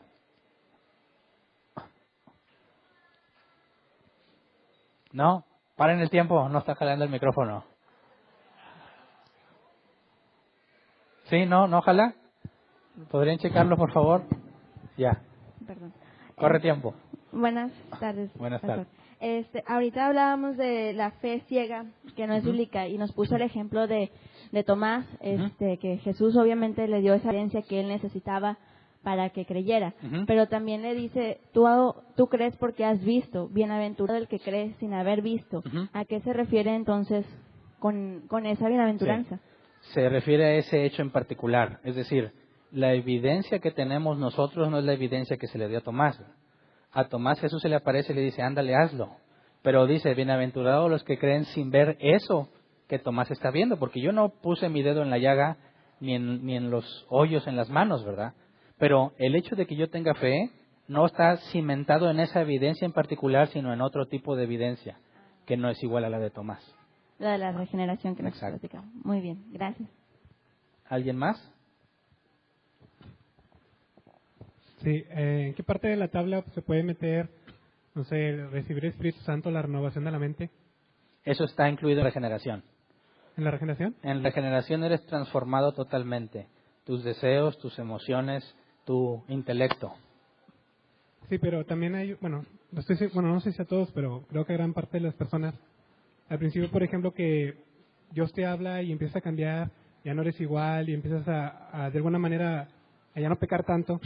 Pero llega un punto en tu vida como que hay algo despierta en ti, o sea, como que algo cambia, hace un clic, que las cosas que no entendías antes, ahora las entiendes, o cuando tú pensabas que era así y resulta ser totalmente diferente. Okay. Esa es la parte a la que yo me refiero, porque ya sé que la regeneración pues te enseña y te dice que estás mal y que cambiaste, sino a ese punto donde ya lo recibí, o sea, ya entiendes que Él te salvó, pero llega un punto, al menos a mí me pasó un buen de tiempo y ya te dice, no es como tú creías, es así, sí. Bueno, ahí habría que separarlo en dos casos. Cuando Jesús dice que el que oye el Evangelio y lo entiende, hace referencia al fundamento de la salvación, de entender tu necesidad como pecador de venir a Cristo. A eso marca el nuevo nacimiento, ¿verdad? La regeneración. Pero hay otra gracia que se le concede al cristiano que tiene que ver con la madurez y el conocimiento de Dios. Que normalmente, a mí también me pasó, creces en un ambiente donde no te enseñan Biblia, te enseñan muchas cosas, doctrinas de hombres, y lo poco que te enseñan de la Biblia va distorsionado. Entonces empiezas a tener una desnutrición espiritual. Empiezas a sentirte cada vez más alejado y falto de algo de parte de Dios. Y en su misericordia Dios de repente te hace entender cosas que no entendías porque Él ha prometido que no vas a morir. Entonces te libra de esa hambre que te lleva a la muerte y te muestra sus riquezas en su sabiduría y en su palabra, y entonces empiezas a avanzar en lo personal y empiezas a instruir a otros de manera que beneficies a los demás. Pero esa revelación tiene que ver con tu madurez y no con el evangelio y la regeneración. Sí, no tiene nada que ver con nacer de nuevo. Exactamente. Ok, gracias. ¿Alguien más? Yo. Yo quiero hablar sobre el tiempo. Decías que Dios te elige y predestina. El tiempo del llamado es diferente para cada persona. Pero cuando llega el llamado, se supone que viene la regeneración, viene todo completo, el paquete Sí, completo. una vez que se te pasa? revela Cristo. Sí, pero ¿qué pasa cuando las iglesias hay gente que va a la iglesia y no ha sido todavía regenerado, justificado? ¿Pueden pasar años? Puede ¿Una pasar iglesia? años o puede ser que ellos son el tercer tipo. Personas que en medio de todas las cosas que tienen que hacer nunca dan fruto. Pero ese es el punto. No puede haber alguien que nació de nuevo y no de fruto. Jesús es claro, el árbol bueno da buen fruto, no puede dar mal fruto. Es decir, si tú naciste de nuevo no puedes volver atrás. No puedes dar un fruto que no corresponde al árbol nuevo que eres. Entonces, cuando alguien no tiene la evidencia que no da fruto, es porque nunca nació de nuevo. Entonces finge el nuevo nacimiento. O la emoción hace que tú pienses que eres... Bueno, nacido de nuevo. algunos lo fingen y a otros ni siquiera les enseñaron que era algo necesario. A la gran mayoría le dijeron, haz esta oración de fe y eres cristiano, hay fiesta en el cielo. Y eso los convence de que ellos ya son cristianos. Nunca se les enseñó del nuevo nacimiento. Y si son ovejas de Cristo, Dios les va a llevar ese conocimiento como con Cornelio. Pero si no, ahí van a quedarse toda la vida y son de los engañados. En el tiempo también en la santidad. Hay gente que puede estar pecando por años sin Bueno, que haya... eso ya es una segunda pregunta. Perdón. Sorry. Vamos a dar oportunidad a los demás. Si queda tiempo, vemos las siguientes preguntas. Bueno, buenas tardes, Hernán. Mi pregunta es ahorita, mencionaste con respecto a que los nuevos nacidos pues ya tienen un entendimiento sobre el Evangelio, ¿no? Ajá. Es decir, si entiendes el Evangelio es porque naciste de nuevo. ¿Ok? Sí. Con respecto a eso, estoy leyendo lo que es Romanos 1.21 y Romanos 1.32, cuando habla acerca de que, dice, habiendo conocido a Dios, no le agradaron, glorificaron como tal. Ajá. y empieza a hablar de la maldad del hombre, ¿no?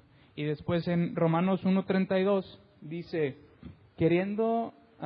habiendo entendido el juicio de Dios, ¿no? Ujú. Estas palabras, pues en griego habla acerca de conocer y habla de un conocimiento profundo, ¿no? Entonces, pero yo veo el fin de estas personas y no es de un nacido nuevo, No. es de personas que pues sí entienden los juicios de Dios, es decir, tienen un conocimiento profundo del Evangelio, de la palabra, pero a mi parecer no son nacidos nuevos. No, porque si te fijas, el entender el Evangelio implica la humillación.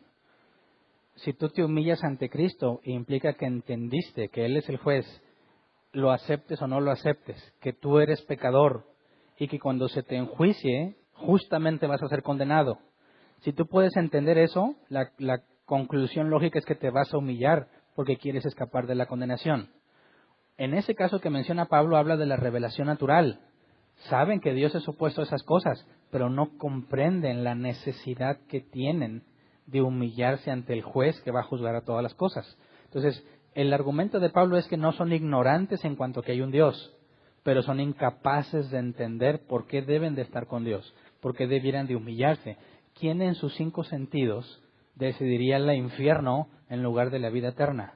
Pero no está implícito, o sea, es decir, ¿No? estas personas entienden la profundidad del Evangelio, y no está implícito en eso, es decir, yo entiendo el Evangelio, o sea, está implícito el que yo voy a decir, pues tengo que humillarme porque estoy entendiendo el Evangelio. O sea, es mi pregunta, son personas que ya conocen la profundidad de las Creo cosas. que entiendo a qué te refieres. Tú puedes entender que Dios hace un llamado al arrepentimiento, pero no entiendes lo que tú debes de hacer en ese llamado. Tú puedes estar en desacuerdo que Dios mande el arrepentimiento, pero dices, yo no quiero arrepentirme, no necesito arrepentirme. Esa es la parte que está cegado totalmente. Piensas de alguna forma que quizás estar sin Dios va a ser mejor. Piensas que tu vida con tus propias reglas es mejor. Ese es el engaño. Eso es lo que no puedes comprender. Si Dios es todo lo bueno y Él es perfecto y todos sus atributos, justicia, misericordia y todo son para tu bien, ¿quién en sus 5 sentidos lo desprecia? Eso habla de que son incapaces de entender la gracia que se les extiende. Pueden entender lo que Dios demanda, pero ellos no pueden entender, como decíamos, el hombre no puede percibir las cosas de Dios, él no las puede aceptar, porque no las puede entender, ahí es experimentar personalmente. No puede humillarse porque le es absurdo. Ese es el entendimiento del que carece un no regenerado. El que ha sido regenerado ve las cosas con claridad y sabe que necesita humillarse. Los demás no lo pueden ver así. Ese es el tipo de entendimiento al que se refiere la Escritura. ¿Alguien más? ¿Allá atrás?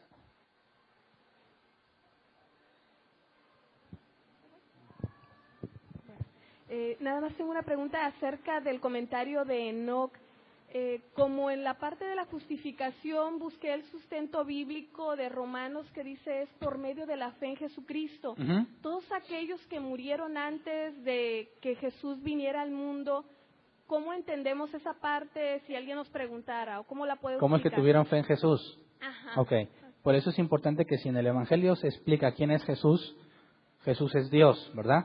¿En quién confió Abraham? Okay. O sea, ahora, se resuelve. falta un punto extra. Ajá. Jesús dijo que al Padre nadie lo ha visto. Quien lo ha visto a él, ha visto al Padre. Abraham, ¿con quién se relacionó? Si hay un solo mediador entre Dios y los hombres. Tuvo con que Jesús. Ser a través de la Cuando, persona del Hijo. Exactamente. Entonces, Abraham conoció a Jesús, aunque no sabe que él es el Jesús en la carne, que vendría después, pero es la segunda persona de la Trinidad. Confió en él y por eso fue declarado justo. Okay. Y todos los demás que ya murieron, por decir, unos cientos de años antes de Jesús, murieron creyendo en la promesa del Mesías. Ajá. Y ahí se aplicaría. No tenían la revelación del nombre, de la naturaleza humana de Cristo, pero era Dios mismo. Ok, muchas gracias. ¿Todavía hay tiempo? ¿Qué tal? ¿Dónde está? Acá. Ya. Yo sé que alguien me habla, pero no veo quién. Ok. Con lo que estuviste explicando ahorita, se podría asumir que todas las personas que han mostrado cierta regeneración, fe, justificación, fueron predestinadas desde antes de la fundación del mundo. Bíblicamente hablando, sí. Ok. ¿Puede haber personas que hayan sido predestinadas y que nunca lleguen incluso ni siquiera al llamado? Ok, eso razonémoslo así. Dios eligió y predestinó, ¿verdad? Ok. ¿Qué pasa si en el camino no se cumple? Predestinar es dar una orden. Dios ordenó. Hernán se salva. ¿Sí? Si en el camino Hernán no se salvó, ¿qué podemos concluir? ¿Que yo hice algo mal o que Dios no es Dios? Pueden ser las dos, ¿no? Digo, no. O sea, la lógica podría ser que a lo mejor no fuiste predestinado, ¿no? Pero si yo fui predestinado y no me salvé, ¿es problema mío? No. ¿O es que Dios no es omnipotente? ¿O que hubo información que no consideró? Yo diría, y es que no sabía que Hernán iba a juntarse con varios que lo llevaron al camino incorrecto, así que lo borra del libro de la vida. No se le puede escapar conocimiento, ¿verdad? Correcto. Entonces, si resulta que yo no me salvé, ¿le faltó conocimiento a Dios? Es que ahí sentí como que la pregunta me la estás devolviendo. Exactamente. ¿No? Porque yo te digo, si Dios predestinó y Él es omnisciente y Él es todopoderoso, es imposible que falle. ¿Verdad? Sí. Entonces, si alguien no llega aquí, sabemos que Dios no lo predestinó, porque Dios no falla. Okay. Por eso nosotros confiamos en Él, tenemos la esperanza de la vida eterna, no en nosotros, sino en que Él es inmutable. No hay nadie que pueda frustrar sus planes. Por eso primero estudiamos los atributos de Dios antes de ver esto. Okay. ¿Alguien más?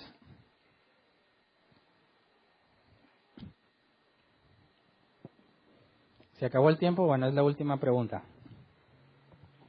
Buenas tardes. Buenas tardes. En la palabra de Dios dice que nada más hay judíos, gentiles y la iglesia de Dios. La pregunta es, ¿todas esas iglesias que hay son cristianos? Bueno, es una pregunta para la cual no tengo la sabiduría suficiente para responderla, porque es posible que Dios haya llamado y convertido a algunos que están en una iglesia de doctrina equivocada. Pero que partiendo de que Jesús dijo, mis ovejas oyen mi voz y me siguen, y no seguirán la voz de ningún otro, esperamos que esos que fueron llevados a una congregación con doctrina grave. No hablo de cosas secundarias o terciarias, fundamentalmente doctrina errónea. Estos creyentes regenerados podrán estar engañados un tiempo, pero llegará el momento en el que, cuando escuchen la voz del verdadero pastor que es Jesús, saldrán de ese lugar. Entonces, podríamos decir que las congregaciones que tienen una doctrina errónea están haciéndolo mal, pero no puedes descartar que haya verdaderos cristianos entre ellos que aún no han conocido la doctrina correcta. Entonces, no se les puede reconocer como iglesia. En el sentido estricto de lo que la Biblia enseña, pueden ser iglesia como una asamblea, ajá, pero no la iglesia de Cristo. Exactamente. Entonces, aquí la cuestión es que yo pude haber estado en una iglesia 20 años, hice una decisión, fui levita y hice 1000 cosas, pero hasta que no vino la fe, o sea, mi manera, el arrepentimiento es cuando nací de nuevo. Exactamente. Entonces, yo creo que puede haber esa gran confusión de que muchos podemos decir, no, es que yo en el año 1700 conocí de Jesús, bueno, no, 1900 y tantos. Vampiros, ¿verdad? Vampiro. Conocí de Jesús y hasta que no vine y conocí, fui regenerado, pero yo me salvé desde allá. Yo creo que no, ¿verdad? No, por eso ese es el grupo que está engañado, que piensan que porque están en la iglesia y hicieron algo, son salvos, pero no tienen fruto. Exactamente. Muy bien. Terminamos entonces con la sección de preguntas.